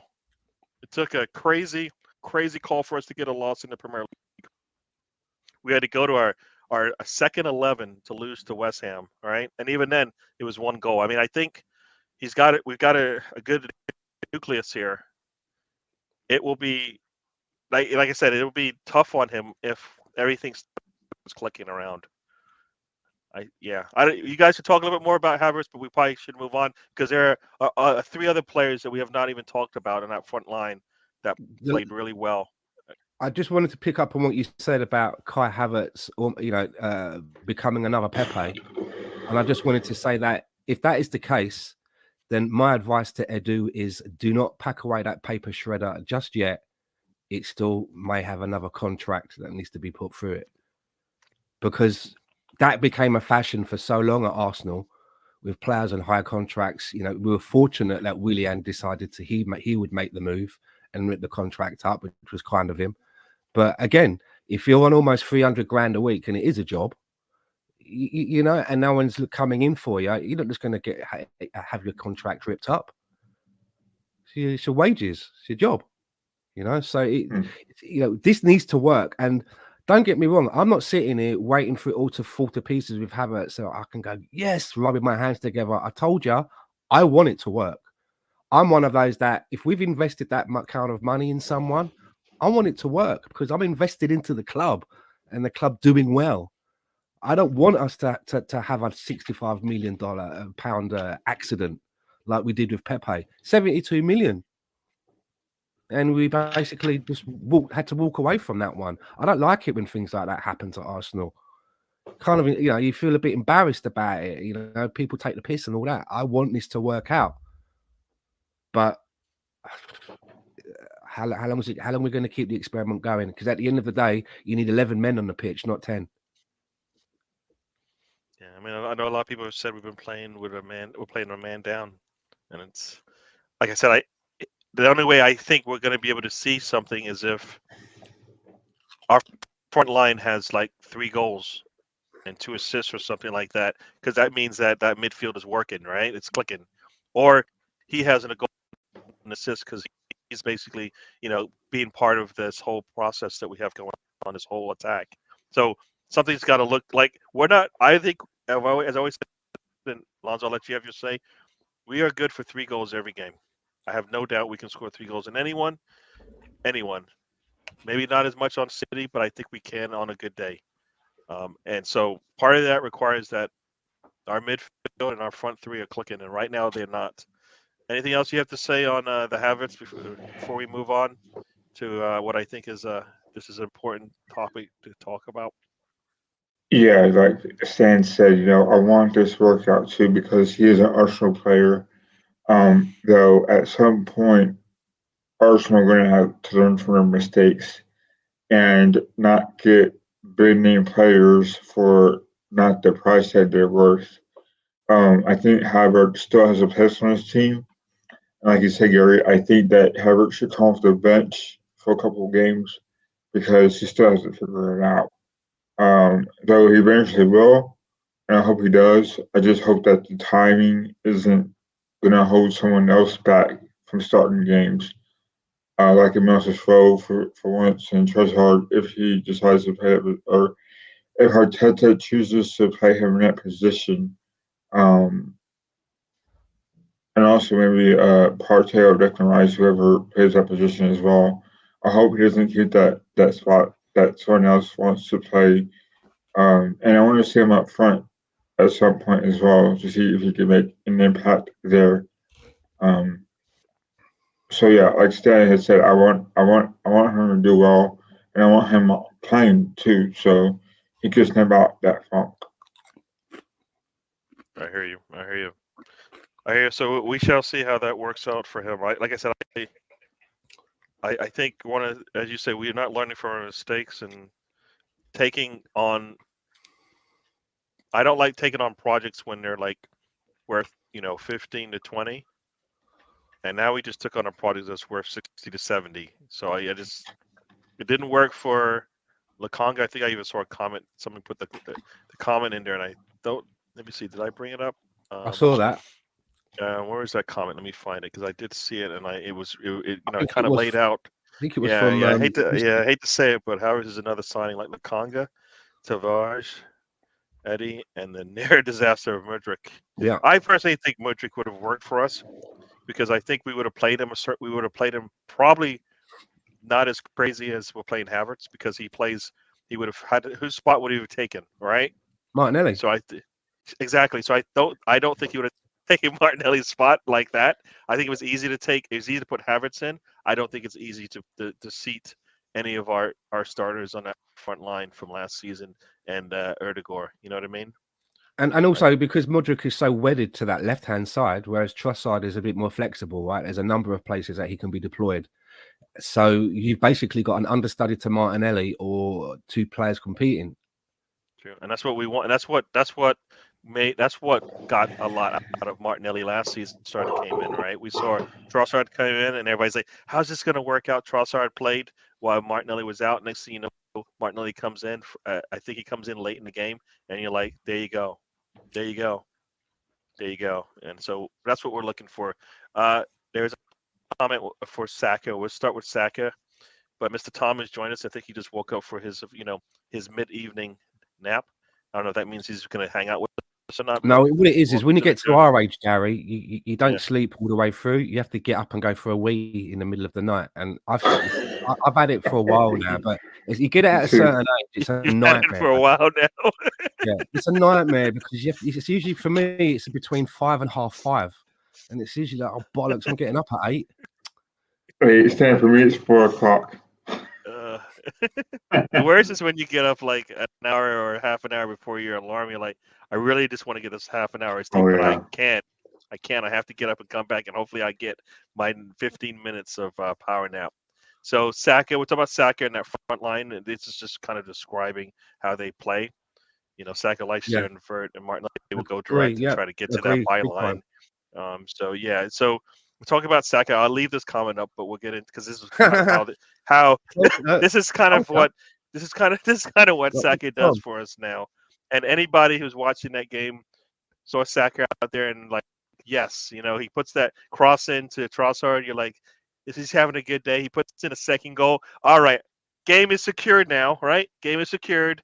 What time is it? What is it? What is the time on the clock, right? What is the time on the clock? It's 64 minutes. Hey, guess what? It's probably a good time to pull Saka because guess what? He hasn't been where we want him to be health-wise for a while. Probably good to give him, maybe take him off by the 70-minute mark, right?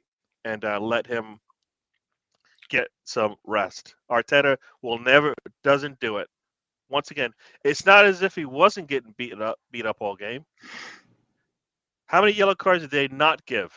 If you watch the game, you probably could count 3 or 4 times when a yellow was deemed necessary, at least to stop it from happening. All right. Rotational, wasn't it? It was literally rotational fouling. Yeah. So I don't know about you guys, but I think Saka had a really good game. The fact that we left him on too late is coming back to haunt us. Did Arteta not learn?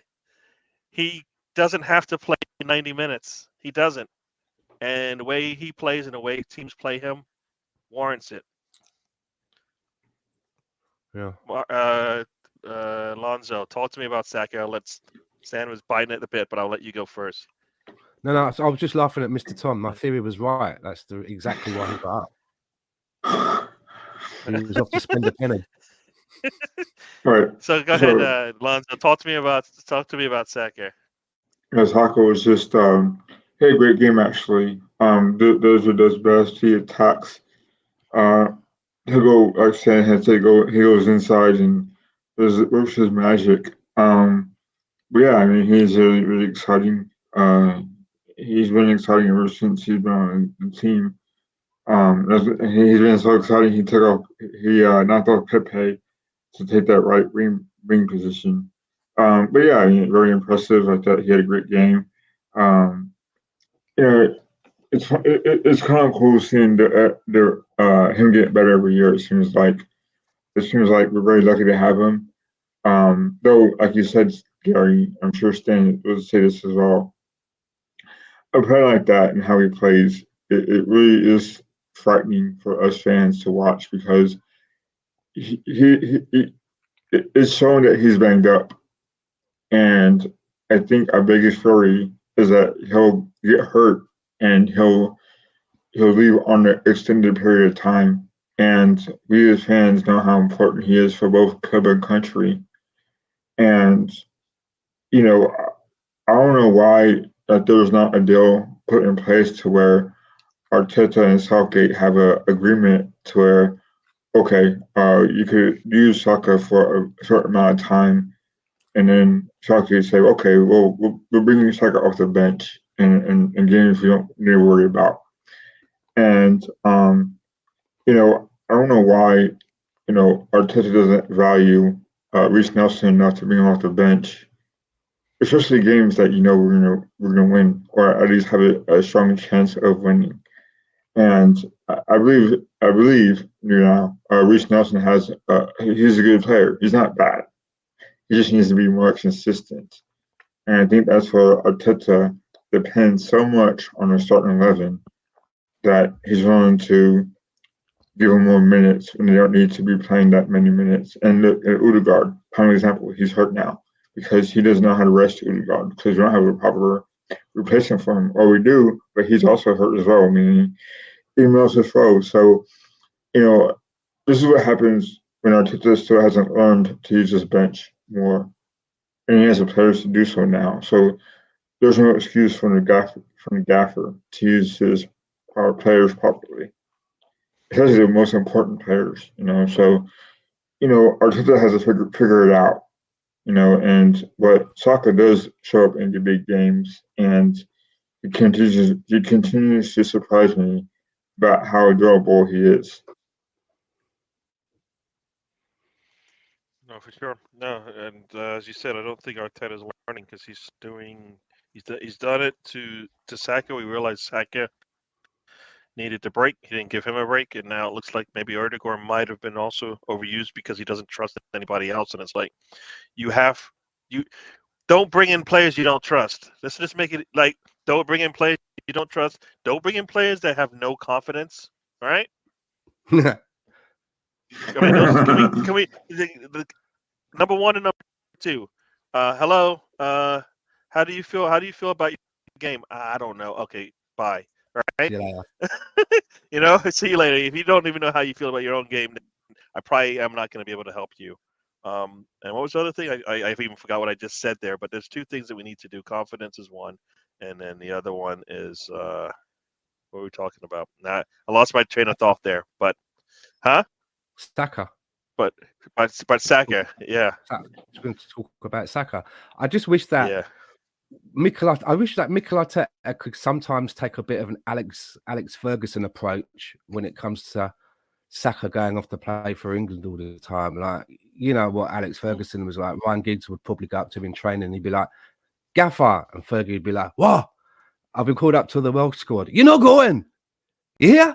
You're not going. Gets his phone out, ringing the Welsh FA. He's not going. And he wouldn't go because he knows that he's going to get picked for the tournament. So why can't we do a little bit of that? He seems to be, and also as well, we've been told, didn't we? We were told near the beginning of the season that he was been carrying an Achilles problem from the end of last season. And I've always felt to myself two things there. One, when the season ended, why did we not just say, listen, you're not going off an international duty, you're going in hospital, and you're getting your fucking, fixed, and then you're having a holiday. And then why did we then come out and tell everyone, hey, you see our best player, he's got this big target, it's called his Achilles, so that's what you need to aim for. I don't understand why we didn't get it fixed and why we told everyone. And, there were like a few games in a row where he was coming off and he was hobbling off the pitch. So I don't want to be like the Debbie Downer, but I do think that before this season is through, I'm not so sure that he's going to make it to the end. I think there's an injury there that could get worse and is waiting to happen. You see that he's targeted a lot in games because of how good he is. He takes lots of huge, like big tackles, and it concerns me. And I'm worried that at some point we're going to lose him for an extended period of time because we didn't put right the injury with his Achilles. And I've also heard that he has a groin problem as well. I mean, apparently footballers very, very rarely run out at 100% fit from what I've heard in interviews. And they all seem to say that. It's very rare that I'm ever 100% fit. But I think in Saka's case, it seems to me that his fitness levels are quite bad if he's still carrying an Achilles problem. And now he's got a problem with his groin, So I'm really worried about him getting through the whole season. True. Yeah, there's two things I want to say, and then there's a good question that we can talk about. Southgate is probably whatever Arteta says to Southgate, he's probably going, yeah, whatever. He's not going. I watch you. He's not going. No. But he's probably looking at Arteta going, yeah, right. Whatever you say, boss. I'm watching you run this player ragged. He must. It's all right. He's coming to me. I'll play him the same way, so it's no different. I'll play him all the damn time, because if you're not protecting your own player, why would you expect somebody else to? Southgate wants to win as many games as he can. He loves Saka. He's just going to play him just the same way that you are. You're basically showing him the blueprint as to what to do with your players. You don't protect him, but you want somebody else to? Nah, not going to happen.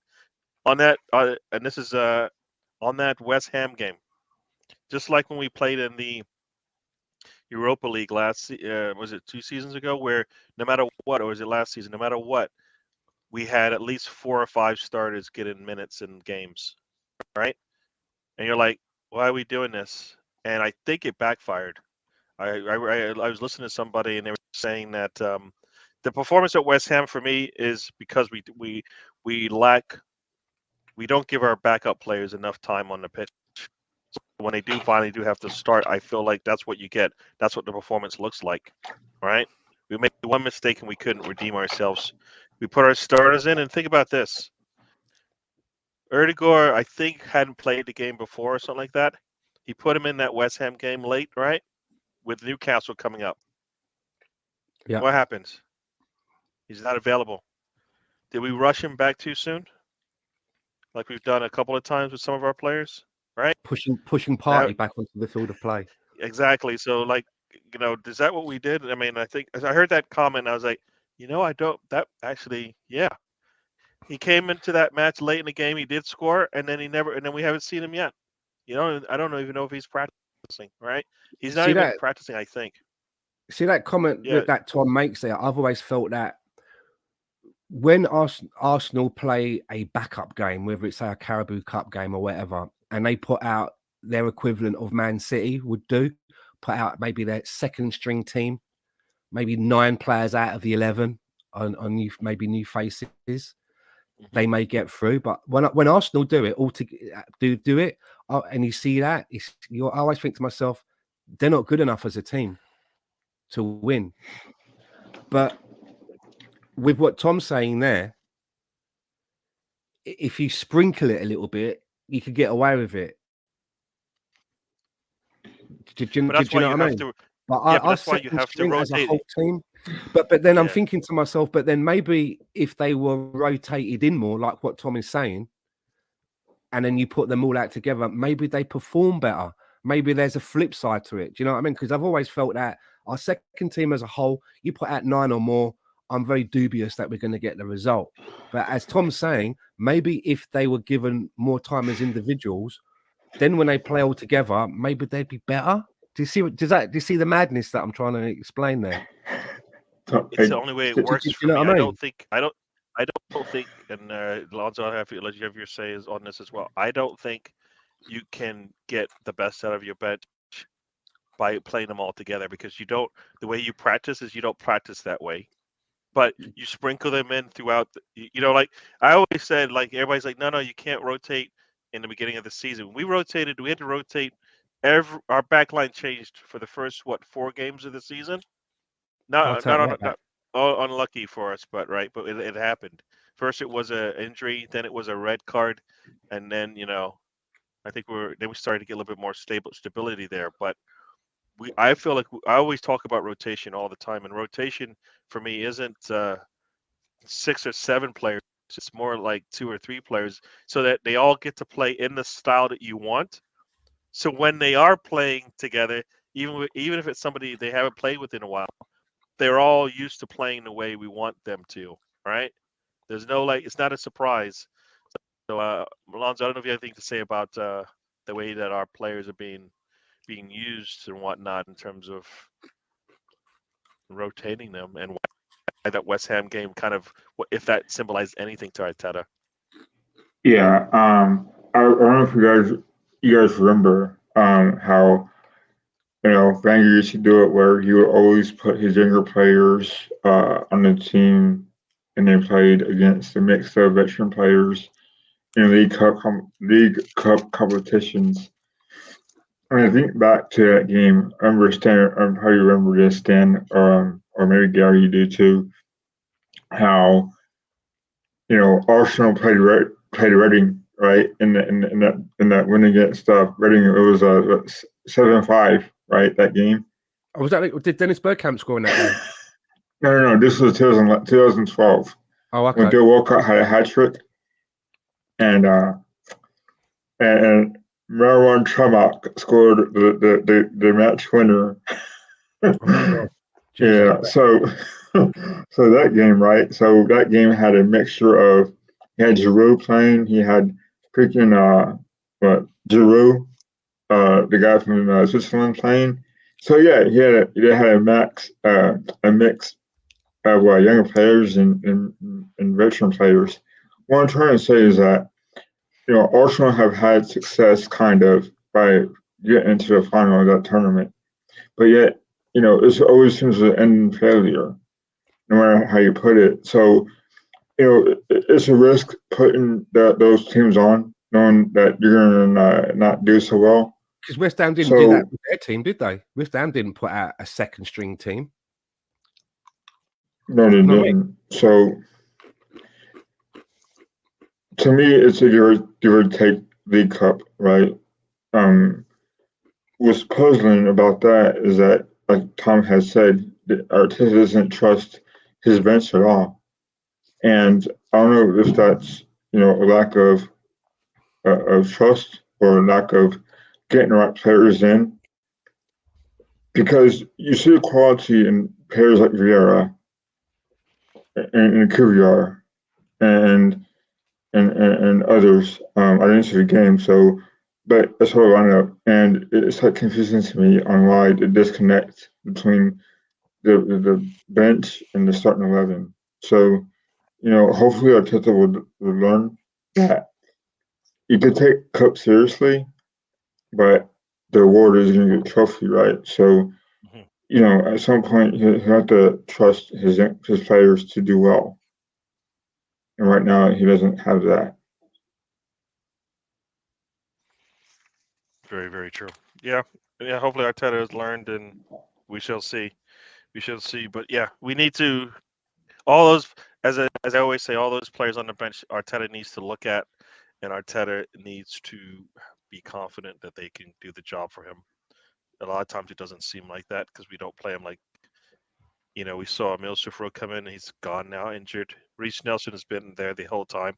Seems like we got to force his way into the lineup.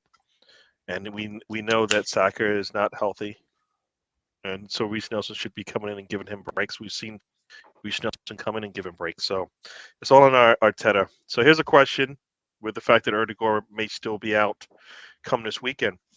Good question. This I saw this. I like this question. Yeah. And I've not So, seen Bri- I've not seen Barry Burn in here before. Yeah, That's Barry. not a name. I want to really say I have seen him, so I don't know. But Barry, welcome to the show.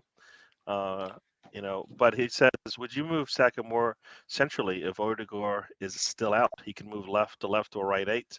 They've used him there in training. I think you can put, for me, first thing, Saka could play anywhere except for goalkeeper, probably just because he's short. That's it. I think he could play anywhere because he's a footballer, and he'll do a job for you. So that's kind of how that's what I feel he is. He's a footballer. Just put him on the pitch. Tell him, here's a position. Go do a job. I think he could. I remember listening to a podcast a couple of years ago. What podcast was it? American podcast with Clive and Elliot. You know the one? Arsenal Vision. Arsenal Vision. Pod or whatever? Yeah. Arsenal Vision. That's it. Sorry, the name just escaped my mind there for a moment. And they were talking about Saka at the time because he was like emerging into the first team and doing his bits. And he'd done his little stint at left back when he came into the team and was because initially he was a left winger, not a right winger, a left winger because he's left-footed. So his game probably was a little bit different, right? He was probably playing more similar to how you see Martinelli, staying on the byline and maybe crossing balls in. Whereas now he's playing on the right-hand side with a left foot and cutting in. But he was asking Clive, and if you listen to that podcast, that Clive, he's very good about tactics and the playing side of the game, and I think he's involved in that as well. And he was saying that he sees at some point in Saka's trajectory in his career that he will at some point, he feels, has what it takes to move into the middle. And the player that he said that he kind of could remind him of was Clarence Seedorf. And that's always been in my mind. It's one of those things that I heard I heard, and I was sat there thinking, I mean, he's got, I could maybe, So I think it's possible that he may not necessarily be wedded to that right hand side. I mean, he's 22 now. Who knows what could happen? I mean, Gareth Bale was playing as a left back before he got moved into a winger position, and then finally playing as a striker. So, who knows? But it's a very good question, and it reminded me very much of what Clive said, that he feels that he could be like a Clarence Seedorf kind of a style player. And I look at the way that they're built; they look very similar as well in their build. I hear you. Can I just say as well before I finish on Saka, that goal that he scored was a peach, by the way. Mm-hmm. The drag of the ball and to get it onto his left and to place it right, nestle it into the corner. And he's doing that a lot now. And it's reminded me of Arjen Robben in the sense that Arjen Robben would have a move that he would do. And everybody knows what the move is. I know it, you know it, he knows it, the opposition know it, but he would still be able to pull it off and get a goal. And it seems like Saka's the same. He has that move that he likes to do on the corner of the penalty on the right hand side, the penalty box. You know what I mean? Make the defender look like he doesn't know which way like north is anymore, and gets it right into that corner, and he seems to pull it off all of the time. Good goal. That was a very good goal. Very true. Very true. And but the other thing to that, and like you talking about the German player, I'm like the Bayern player. I think his move was the same every time, but he utilized it differently based on Robin, depending on how the defense played him. Like if you saw the defense back up on him one way or the other, he just moves the other way. You're like, he's doing the same thing every time, and I can't stop it. I go up this way, he does same thing because he's so good at it. You made a move, he's already gone, and you're like, damn it. But I just remember, when City played Silver, I think it was Silver, and they had him play, left back, I guess, right? He defended Saka. He did a really good job, and then by the time the game, like, all right, I think we got him. They moved into midfield, and then the game was over. that's what Saka can do for us. I think he can play in a position, a role, maybe to keep us in a game, maybe to slow down another player, whatever it might be, or in this case, maybe create more. Because I think he's good with the ball at his feet and can get, he's probably, easily probably can get past some of those players. So I think, yeah, play him anywhere. Lonzo, Saka, left or right, 8. Yeah, I mean, it'd be interesting to see how he does there. Though I think he could offer more service inside the box if he was number 10. Um, I kind of like the idea, to be honest. I think that he could bring more to his game.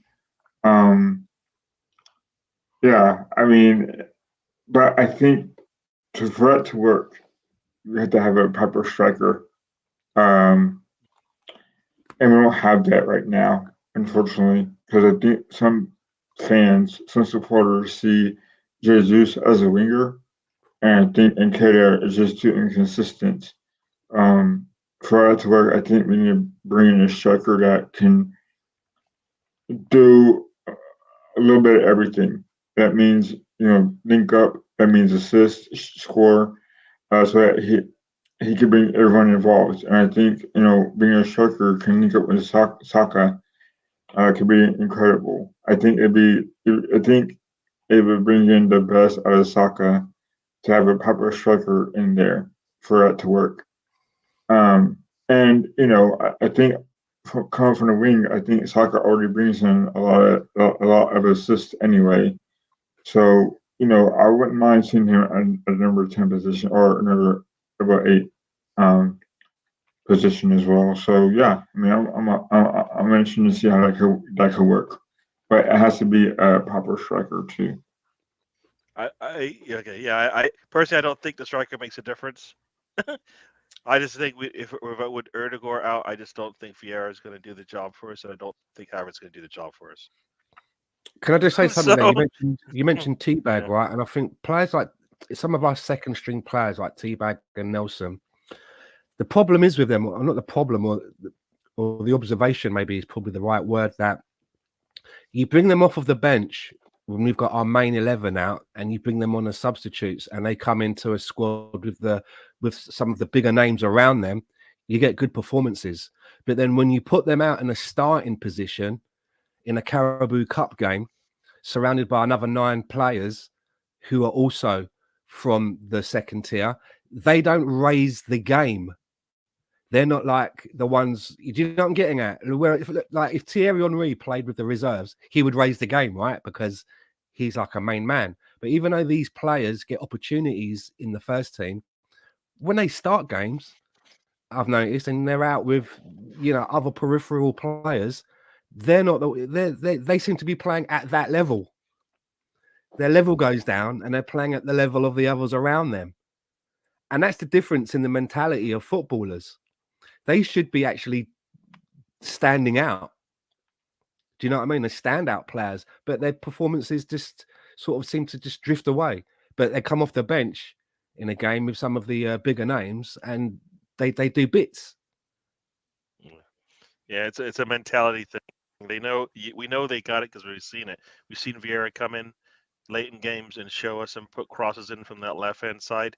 But then when he always starts on the right hand side. So you're like, how's this supposed to work? Like he showed you how he did over here, and then you're like, all right, well you got to start, but you start on the right hand side. It's like, okay, that's gonna be a little bit different for him, right? It's a different look and feel of the game. Same thing with like for me, I think Trossard, for me, the way we played on Wednesday, I don't believe it was the way we were playing the games he had started in prior to this, and maybe just because they were different opponents and whatnot. But he strives, he shows up really good in those types of games. Maybe games that we're going to dominate. That's where maybe he'll get his confidence if he plays in those types of games. The games we've asked him to play, I don't think he's played in that same way. It's hurt his performances. So hopefully he can move on from this one. I fear, and this is kind of what I've seen a lot. He did well this last game, but will he be healthy? Either the next game or when he comes back from international duty. You know what I mean? We keep having an Yeah. international duty every other month, every 3 to 4 weeks. We have international duty. How in the world are these players ever going to get any kind of Has, continuity has with each Martin other? Odegaard been selected for international duty or not? I think so. I believe so. I don't think uh, the international managers trust Arteta because of what happened with is it Jesus? They basically told him Jesus wouldn't be ready. The man started just before the international break. By then, they had already decided to keep him off the list. So, so now they want it. They want the Brazilian coach to trust him. He's like, nah, he's on my list. He's a player I want.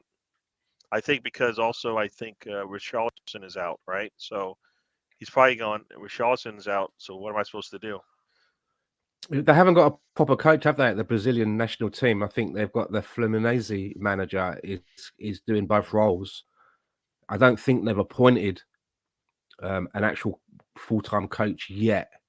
It seems crazy that if they a team have, like then that. it's been in the last week or so because Yeah. they've been using like the coach from Fluminense, I believe.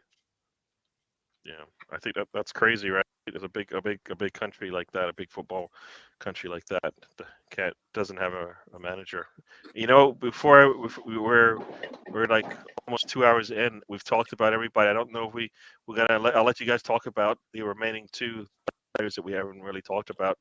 Martinelli. I think we talked about Martinelli a little bit, but then Trossard. You know, like I said, I think the front line worked perfectly. Martinelli did his thing. Would have liked to see him score, but he didn't. And Trossard did get the goal. I don't know, but I don't. Now that I think about it, what else did Trossard do? You're right. It's because I was going to say that I was a very big when we were looking at players before we even went for Trossard. Me and Ray, we were kind of we liked Trossard. Let's get. I hope we can get Trossard, and then it all happened that he was pushed out of the team at Brighton, and we went and we got him. So I was very pleased, but he seems very inconsistent to me, and he seems like a player that he'll come off the bench and do really good things and be literally banging on the door for a starting place. And the fans will be going, me included, maybe Trossard deserves a start. And he'll get a start, maybe because of happenstance, an injury or rotation, and never seems to grab it. And, in the game previously, he was awful. So I was glad that he got his goal today. But you're right, other than the goal, he, again, didn't really seem to contribute much. And that seems like an oxymoron because he got a goal. And then the question is, had Havertz been in that same position, would he have tucked it away? Because remember, he's lacking confidence, so maybe not. So he played his part. He played his part. But the problem is, as I say, with Trossard for me is that we've seen the skill. We know that he's a very good technical player. And at 27 years of age, I think he's one of the more senior players. He is inconsistent. That seems to be the problem with him. His consistency of playing at the level that he has week in, week out. He just doesn't do it every single time for me. So it's always a gamble, isn't it? If you're going to start him, you're thinking to yourself, like, well, which Trossard have I picked today? Have I picked the one that's going to go out and get a hat-trick like he did against Liverpool? Or have I got the one that's going to be a ghost for most of the match and I'm going to have to sub him off just after half-time? That's the gamble. Because you know that on his day, as I just said, he got a hat-trick at Anfield, man. That's no small feat. Yeah, that's the and Lonzo, I'll let you have your say, but that's where I thought Arteta did not trust him last season. The man scored a hat trick at Anfield, and I don't think we started him. And I can't remember if he got into that game or not. But I thought, well, what do you do? I score goals at Anfield. No, but what do you do? Have you not seen my resume? I score goals at Anfield. No, but what else do you do? No. I score hat tricks at Anfield. Trossard has it on his resume and his LinkedIn profile. He's like, I mean, what more do I have to do? So Alonso, talk to me about Trossard. I'm thinking about it, and I usually will have a lot to say about a player, but outside of the goal for Trossard, I can't remember what else he did. I know he did switch. He did intermingle with Martinelli, and I think that's one of the things that only Jesus can do. Because in Nketiah, there's no way we want him to go outside, and Trossard hasn't had enough time there. But I think that's one of the things he does. He does allow. I think he creates situations where we can move Martinelli inside, and even Saka, if he wanted to. Saka doesn't move inside much, but I think he creates that he allows us to change our attack a lot easier. But I need to see more from him. He didn't. I don't know if he had an assist that was missed or not. But Lonzo, talk to me about Trossard. What you think? It's funny that you guys bring up a hat trick at Anfield, but guess who got 4 goals at Anfield playing for Arsenal? Andre Arshavin. Yeah. So, back to Trossard. Yeah, I mean, I think last year, right, when he got on from Brighton, right, people forget he had 9 assists in the second half of the season for Arsenal, which is pretty good considering that he is basically a goal scorer. So he has that, in the toolbox, right, to bring out assists. So I think there's an assist miss there whenever someone didn't score. But yeah, I think he's a playmaker, but we have yet to see that playmaker this season. Well, whether or not he's a striker or winger or even midfielder, that's still remains to be seen because I think he can play all positions on the front. So personally, I would like to see him in the Udegaard spot just to see if he could do better there or at least score more goals or get assists. But the important thing to me is that he's productive. And that's the biggest problem with our strikers right now. They're too inconsistent, whether it be Jesus or Nketiah or even Trossard. So that has to be a concern right now for our team, especially if we're gonna be on top of the table, fighting off teams like City, Tottenham, whatever, and Liverpool and Newcastle. Because we're going to need goals other than just Udegaard and the wingers, Saka and Martinelli. And maybe it's important for Trossard to keep scoring goals in hopes that he can score against Burnley because they're going to need him all season long if he keep on getting injuries. Whether or not he could play up front on a consistent level or as a winger, we're going to still need him to be productive, either be it goals or assists, or even both. I think I mentioned this before, and I think Stanley can say this as well, that at some point, I'll have to see Martinelli start as a striker to see what he could do up front. I know we've talked about this before, Stan, but I'm just curious to know if he could do the job as a lone striker. I used to think a little bit about that, and yes, when I play FIFA, I do that thing where you can change positions and give him an extra position, and I do like to play Martinelli there. But in real life, I used to kind of think that, but now that I've had an opportunity to watch him for a longer period of time, I think that his position is a winger. Just the way that he plays, he doesn't do the inverted thing. He's a very good winger. And I think that if he was to play through the middle, it would be a little bit like a Theo Walcott exercise. Or when you play, or for example, when you play Rashford through the middle, yeah, you're going to get something, but it's not going to be like Thierry Henry's reborn. Fucking hell, it's not going to be one of them. You will get something because he can find the back of the net, but the way that he plays the game, the way that he likes to take players on, I think that's how he enjoys playing the game. He wants to do that. He doesn't want to be hanging around the penalty box waiting to get on something for the whole of the game. He wants to be industrious.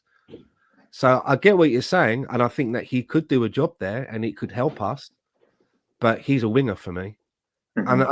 And I'm only saying that because the longer I've seen him play, the more that the way that I see that he plays the game, the way that he uses his feet, the way that he likes to take players on, I think like, yeah, that's what he should be doing. Mhm. True. Yeah. Yeah. No, I was just kind of looking at the minutes and stuff like that because both like Havertz and Trossard both have two goal contributions, but Havertz has almost 3 times as many minutes played, Mhm. and I'm like, it should be the other way around because I think Trossard should have gotten more minutes or at least should have been equal, closer to equal somehow, So that's where I think that's why Trossard I don't think has been able to get into the game much because he had one showing and then we all did not like it, but I have a feeling he was played incorrectly. Do you think Even though if that, it was up top in the I'll just middle. ask you a question. Do you think that you ever get into a situation where you've got two players that you could pick for the same position, but you've got one that's cost you 65 million, the other one's cost you 22 to 27 million. I can't remember what it was. And then you've got as well one on almost 300 bags a week, the other nowhere near that. Do you think that sometimes plays on the mind of your selection as a manager? Do you know what I mean? Yeah. Especially if you've really gone to bat for one and you're the one that's said to the owners, no, this is the player that we need. You need to release 65 million for this player, and they're set up in the director's box every week. If you're not playing that guy, you can ask questions, right? Why are you not playing that guy that you came to me about? It's different if you don't play Nicola Pepe because even though he cost the club 72 million, it wasn't Arteta that wanted that signed off. So you can say, well, yeah, he's not part of, that's before me. So do you think that plays a part when you've got two players and you're trying to select one place, that the value, how much you went to bat to get them in, their wages, their stature, if you want, in the game, gives them more precedent? Do you think that really happens? I mean, it shouldn't. It should be in a perfect world. It should be on what you're seeing in training and what you're seeing as in form. But it's not a perfect world, is it? No, it should be if you've done your research, your scouting and all of that. Even if you wanted to see, like, I know I can get the best out of this player, but you have, like, if you've done your scouting, you know what you're getting. So to me, it shouldn't be a surprise one way or the other. Either it clicks with him immediately, or it's going to take a little bit longer. You notice as a manager, I don't know how you sold it to your boss, right? We're going to spend 65 million on this player, more than we spent on Partey.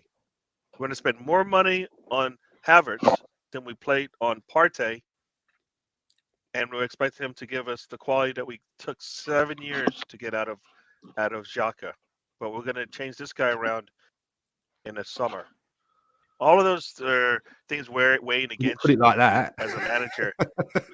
They're all weighing against you as a I'm like manager. closing So my he has checkbook. to know. You have to. No, he's not saying this. He's no way he's saying this, but he has to know this. Like when they brought in Grealish, right? Everybody thought it was going to click, click, click, click, click. It didn't click, right? But guess what? I know he carries receipts, so he can say, "Step back, let me manage this thing." But Arteta needed to do the same thing. He will be clicking for us. He will be clicking for us. But in his mind, he's got to know how that's going to work. Does that have to work day one? I think you're asking. I think even if you spend all that money, you're asking a lot. Like that's like saying I'm going to spend 100 mil on Ferguson from Brighton. He's going to click just like that. We'll have our Havertz day one. That is really ambitious, and that But would be he's gonna, lying if you said but that. Right? But you spend 100 on Ferguson and you want him to play like Havertz. Are you going to get it? No. Nobody's getting Havertz from Ferguson in one summer. Not going to happen. But you might spend 100 on Ferguson. So you have to be realistic about this thing, right? A player who's been failing for 3 years, even if like you have to have a plan that's not it will click day one. It's not going to, like, 9 times out of 10 it's not going to click. So it doesn't matter how much you spend. And he like Grealish was playing perfectly. Grealish. We helped Grealish stay right. We gave Grealish the lifeline, right? It screwed us over, right? If he gets relegated, we might be able to get him. But nope, he doesn't. So he's cost a lot more money, and we got priced out, right? We created that monster, right? With what we did. We could have knocked him out of the league, and we didn't do it. And we created a monster. And guess what they said? We're not ready for you. We're okay. We're gonna get this. This is where the way that the team is set up. We're gonna plug and play, and sometimes it clicks immediately, and sometimes it doesn't. Rice clicked immediately. Timber clicked immediately. Ray needed a little bit of time, and Havertz needs a lot of time, right? But it will eventually click. Like Doku comes into City, right? Does he play immediately? No. Did you see how he played the last time we saw him? Crazy, 4 assists or something like that. Kudos. Right? So they spent. They huh? Is it Doku Kudos. or There's a Doku, lot of right? There's a lot of players that have come in like this. Gary, this reminds me of this. Have you seen the movie Heat? Oh, This is like the diner scene with De Niro and Pacino, and there you are doing your Al Pacino bit, and I'm going to come in now and be like De Niro when he's like, "Well, there's a flip side to that coin." There's a flip side to that coin. I hear what you're saying, but there are players that have come to England from abroad, and they've hit the ground running. Yep. Maddison's gone from the Championship to Tottenham from Leicester. Hits the ground running. You got a player like Mohamed Kudus comes over to Aston. I hear what you're saying. So, but as I say, Havertz hasn't come from far away. Neither's David Raya. No, he has. Both of them. Chelsea might be in the same area code, but the football is not in the same. It's not anywhere close. You know this, right? You see where's Chelsea, right? Chelsea just won a game 4-1. Timber. Nobody believes that means anything. Nobody believes that means anything has changed, right? They got a lifeline. How long are we going to give this guy? I mean, so initially, me and Ray were looking at 10 games before we would like pass the judgment. So, what are you saying? Yep. Where is your threshold? Where is your threshold? Yeah, right. I think they wasted 65 mil, and if it's gonna work, we ain't gonna see the 65 mil come to fruition until next season. It's not gonna happen. No, not what we're expecting. We're not gonna see a 15-20 GA man until next season. So it's not gonna happen. Like we might at the end of the season see something when we're clicking or something like that when everybody's back, but I don't. What I've seen right now, no. Because think about this: if we get healthy, right? If we truly get healthy, if Partey comes back healthy from AFCON, right? If that's the biggest if. That's the biggest if area anybody's ever heard, right? We're going into March, right? We're going into March. Doku. I'd like to talk about Thomas Partey as well. Actually. Not Doku. Sorry, I keep saying Doku. But Timber is basically he's running. He's on a bike in February or something ridiculous like that, right? So he's coming. He's coming. But but again, what we saw of him, right, hit the ground running, didn't he? Yes. Look at Megalegs. Remember Megalegs? Megalegs was not supposed to play that game. The first game that he played for Arsenal, he wasn't supposed. But we had injuries. Happy accident. Comes in, scores a goal. So this is why This is so. How did the team that scouted? How did the team that said I'm going to spend over? Yeah. How did the team that scouted Rice and said we're going to pay over and above what we usually spend, and then pay Timber and go we're going to pay a good money for him? How do you find those two players and then go Havertz? Yeah, he's worth more than Timber. He's worth more than Partey. He's worth more than Xhaka. Right? How do you do that? Like, it doesn't make any sense. Right? Like, if you're just talking scouting wise, because you paid a lot of money for Rice, nobody talks about the 100 million anymore. Right? You never hear it. Exactly. Havertz, you talk about it all the time, right? So, and then Tim. Everybody believes what they saw in 45 minutes and what they saw in preseason. He's worth it, and he'll be a starter when he's healthy. Yeah. So like for me, it's always why do we have to keep hitting and missing in the same window, right? How do you Rice and Timber in the same window as Havertz and Raya. Raya, all he's done is all he does is give us more. He's given us drama in the back in the locker room, right? Not his fault, but that's Yeah, what the all team he's done is give decided us to do. podcast content. Yes, and then Havertz, all he's given us is drama on the field, you know. And I don't know what happened. I saw there was a skit, not skit, but there was a video showing him what he does when we score. It's one of these things. It's like that's what he does. Like what? We just scored a goal. It's like you see our players just like punching the air and all that stuff. He's like the man is so beaten.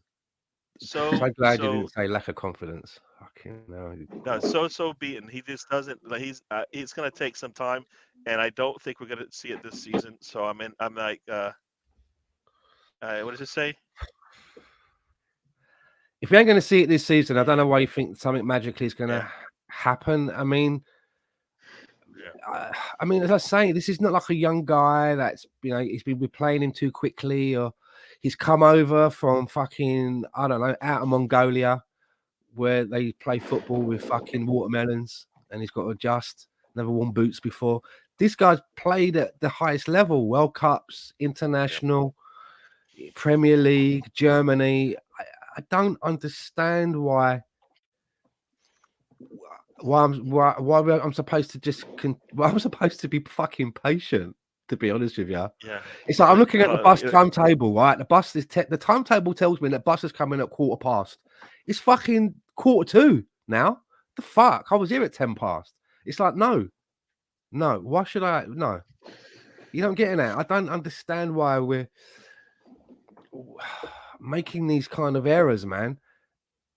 And it wasn't like we waited it out to the end of the window and tried to get a good price. We went straight in, man, for fucking Havertz. Like it was the Holy Grail. You know what I'm saying? And as I understand it, the way that the money that they paid right for Havertz was in the 70s, right? 72, 75, I think. I'm not sure. We got him for 65. The way that it all works out with installments and add-ons and this, that, and the other. As I understand it, Chelsea made a profit of 32 million. They made a profit. The way that if you do all the account in the way that installments and blah blah blah blah blah, they've made a profit on their investment of 32 million pounds. So we can't get away. We start talking about Martinelli, we end up at Havertz. So Lonzo. Yeah. Sorry about that. Anything more to say about Havertz? No, but it's just everything draws back to him at some point because we're talking about the front line, we're talking about midfield, and that's where he is. Anything else you got to say about Havertz? Like, do you see Havertz coming? And ESR can't go in there, innit? ESR can't go in there. He got injured. Yep. So all the answers aren't even available. So talk to me about Havertz. What do you see from him? Yeah, I mean, I see him as being the weakest link. Unfortunately, I don't think us Arsenal supporters realize that this was not an exciting time. We signed him, and we learned about how we're in for him.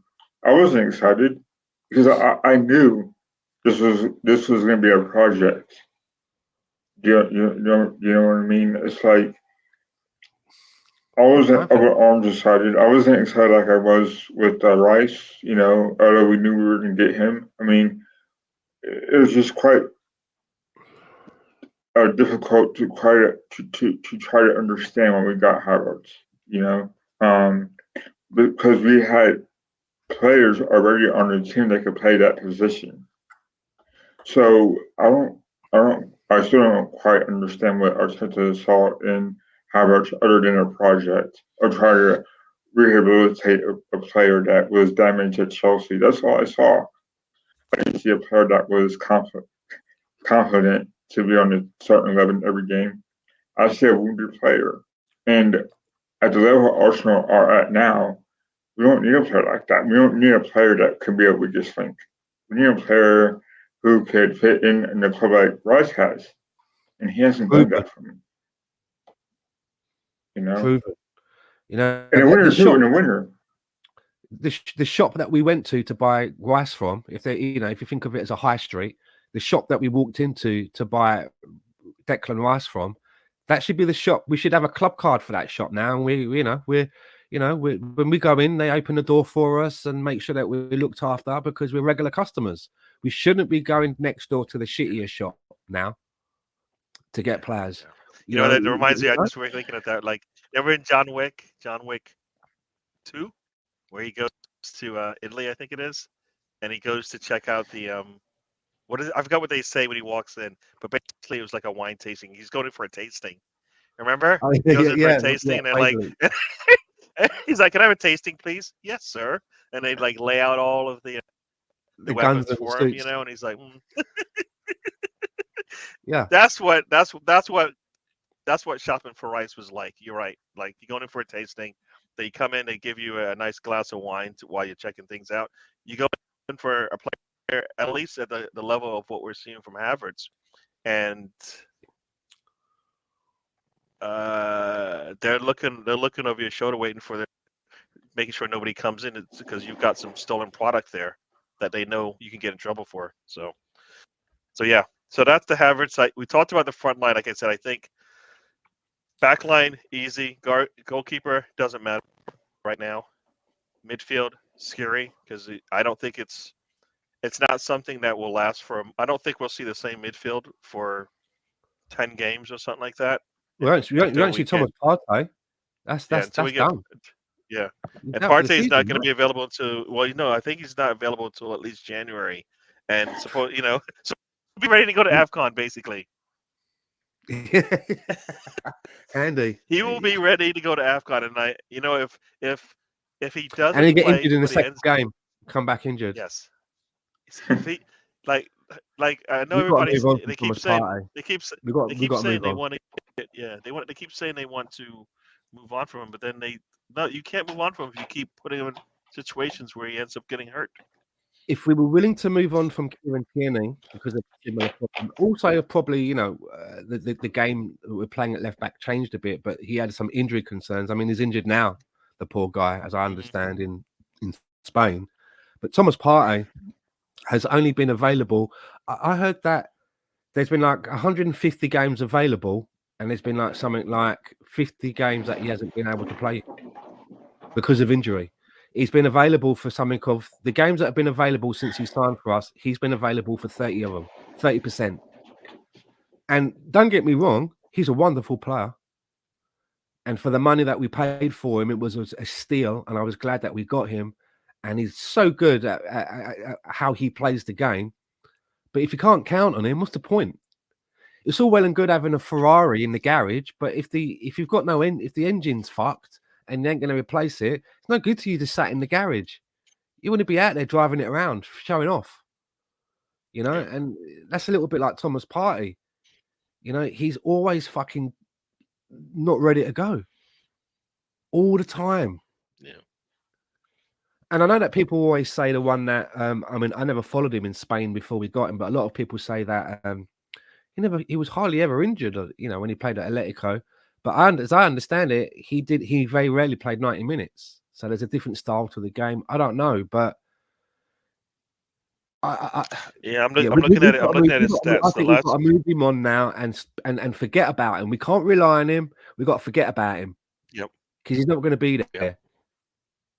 You know? Yep. Yeah, I think he's an easy one. We can move on for sure. Now, just looking at his stats, the last season he played more minutes than he's ever played for us. He started one more game than he started for us. Say everything about it. The numbers look exactly the same, and then they were happy to sell him. So it looks like his shelf life is about 3 seasons at a team. 3 seasons at Atletico Madrid, they let him go. Then we got seasons out of him, and now we see where we're at right now. So. And it's not because he's inconsistent either. He's quite consistent, but if you're not healthy enough to be able to be picked, to be relied upon, then what the fuck are you doing here? You're just taking up a space. He started a lot of games for Atletico Madrid. I mean, he started the 3 seasons he was there. He started Yeah. 28. Let me make sure those league games. How many games in their those are probably season? old. How many games in their This is season? domestic league. It must be. Is it the same as ours? It got to be more because it says domestic league. So I don't know. Let me see. So in 3 seasons, in I don't even know how many games they six- play in fucking in 6 Spain. seasons, in 6 That's wild. seasons at Atletico Madrid, he started in 90 games, played in 132. The most he's started it was 29 and 28. So I don't know. I think they play a lot more games. I think they have the same number as us. That's like 38 games. So I think right. So I mean the numbers probably are comparable. Starts to like matches played, starts and then minutes. They become comparable. So he started 90 games for them. He played about 91.9 games. He started 72 games for us. He got about 70 games of time in. You know what I mean? So he doesn't start everyone, but he does play a large percentage of those games. So I think he's just gotten old, and we just got him late, and we killed him off in that first season, and we finally got him back for the second season, and we killed him off at the end. So he's not good. As Ray says, he's good for about 24 games. I mean, we're not in the 90s anymore, late 80s. I mean, you look at someone like fucking Sergio Ramos. Yeah. And how many defensive mids? Wasn't there a player that came on for Sevilla who was like fucking almost 40? Yeah. But those are unicorns. They got a longer life. Then they look after themselves more. There's more health shit going on. Yeah. I don't think it's that. I mean, as I say, as I understand it, he's only been available for 30% of the games that he could have played for Arsenal due to injury. That's fucking terrible. 30%.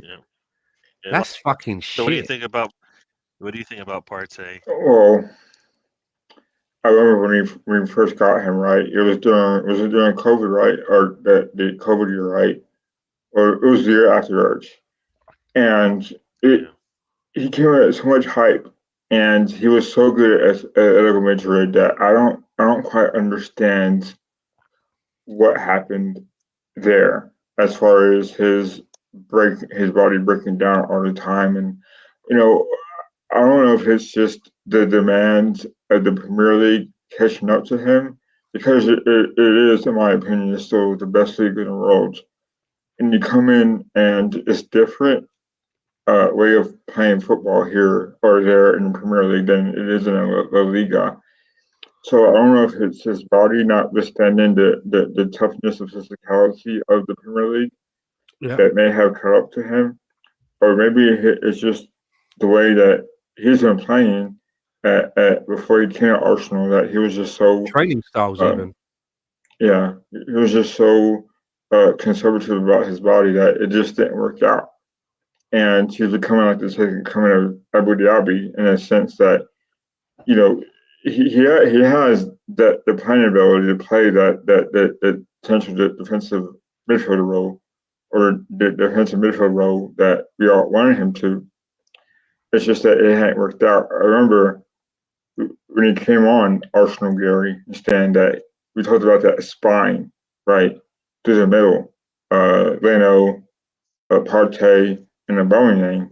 Well, the only person who's left is Partey, and he's not even healthy the rest of the time, because he was that player that's supposed to get us over the hump and get us into Champions League. And in a way, he was supposed to be that partner that Jocko needed so badly for him to be better. And there were flashes of that towards the end of the 2022 season when we finished 5th, right? It was a player that finally allowed Xhaka to play his position that he wanted to when he first came out Arsenal. Well, unfortunately, we barely saw that happening too. So, it's fair to say that Partey's best days are ahead of him, unfortunately. And we were hoping to get the best out of Thomas Partey. Unfortunately, that hasn't happened either. So, that's the reason why we got Jorginho to backup Partey, but unfortunately, Rice has now. He knows a lifeboat. Yeah. Compared It's to not- Thomas Partey's Titanic, he's like the lifeboat. Do you know what I mean? It's taking on water though, and every so often you got to bail it. So that's the problem. And if you don't bail it fast enough, you'll start sinking into the ocean. So that's the thing about him. So yeah. Now that is a good comment there about Emile Smith-Rowe and all the injuries that Arsenal has right now. Gabriel out, Partey out, Emile Smith-Rowe out. Gabriel's out. Tim out. Mm-hmm. Gabriel Gabriel's Jesus is out. out. Yeah. Oh, Gabriel Jesus. Sorry, Yeah. I thought you meant Mega Legs. Jesus. Yeah, no.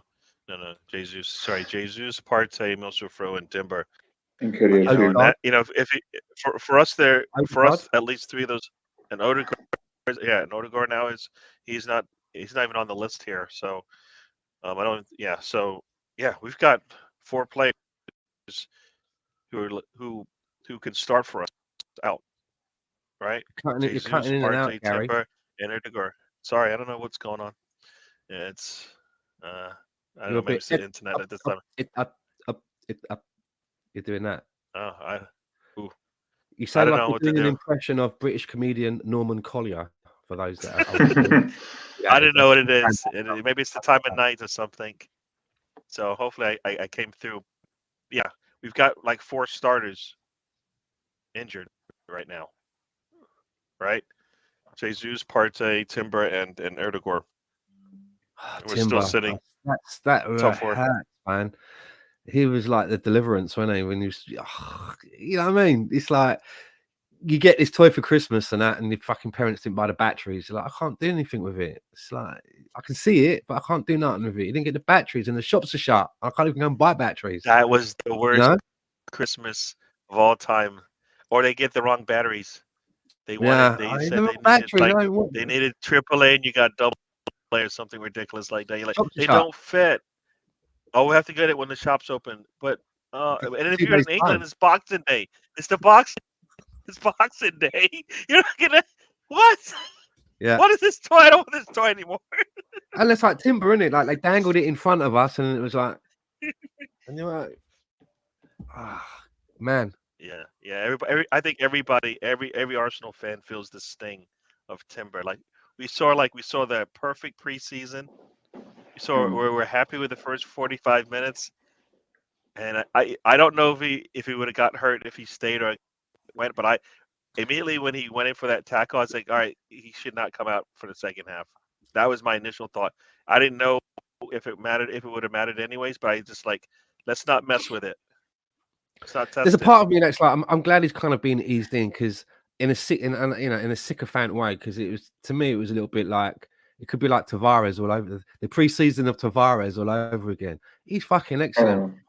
Even when Kieran Tierney comes back, he shouldn't be starting. And then you saw Tavares for a couple of games, and you're like, oh, do you know what I mean? In the league, but he did look good. Timber looked good. I mean, he'd never played at left back before, and he was like footballers. That's what they call footballers. Footballers can do that. We are coming up at 2.5 hours, so we actually should starting to get out of here. We do have a Burnley game. I don't think there's much to say about it. We should get a win. I don't think that's much of it. You can talk about the Burnley as we head out of here, but for me, Burnley, it doesn't matter who we start. We should give players that shouldn't play in this game the rest they need. But we should get the 3 points no matter regardless. So we'll see how we do there. So Stan, we should get something head out of here and talk about we should get something against Burnley. And if anyone in our team, and I'm looking at you, Alonso, picks Burnley for their upset pick, then you're dead to me. Because that would be a good upset pick. And Alonso does go for wild cards, man. But I've never got the heart to go against Arsenal. But we should, on the scheme of things, the way that Burnley have been having it at the moment, we should be able to come away with 3 points, I'd like to think.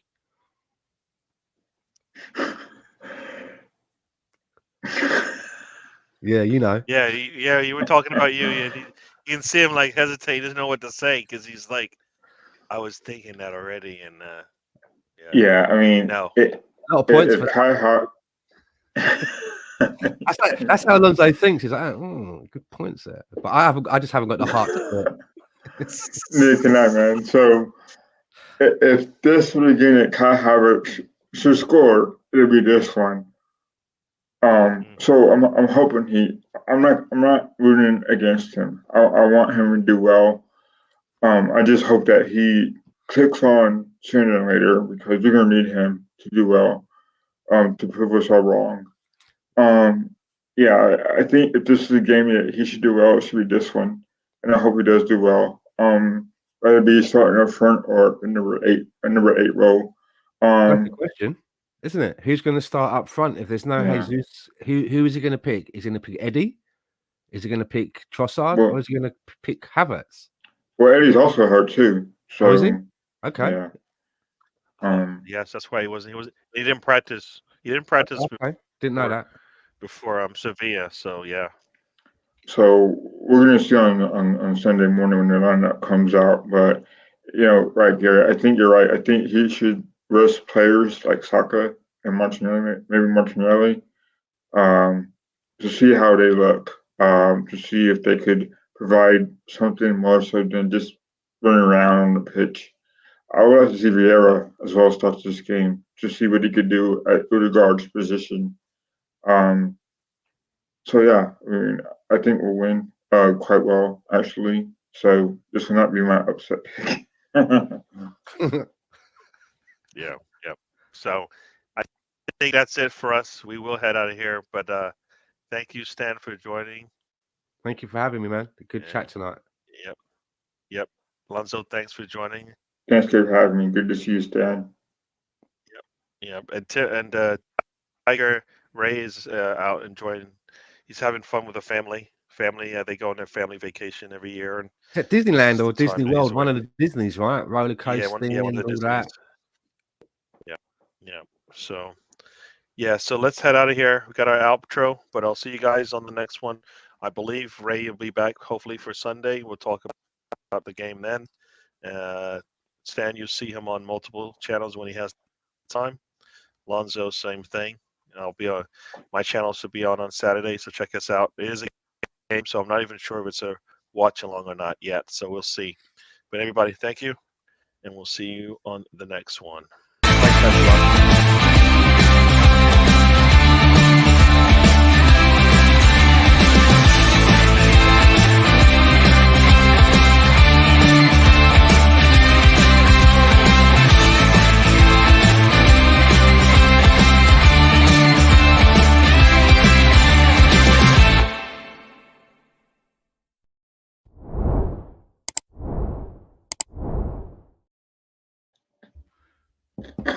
Hello. Yeah. That you know what? I didn't even get a chance to end the stream because my screen froze. So there you go. But we're gonna head out of here. Everybody, we'll see you later.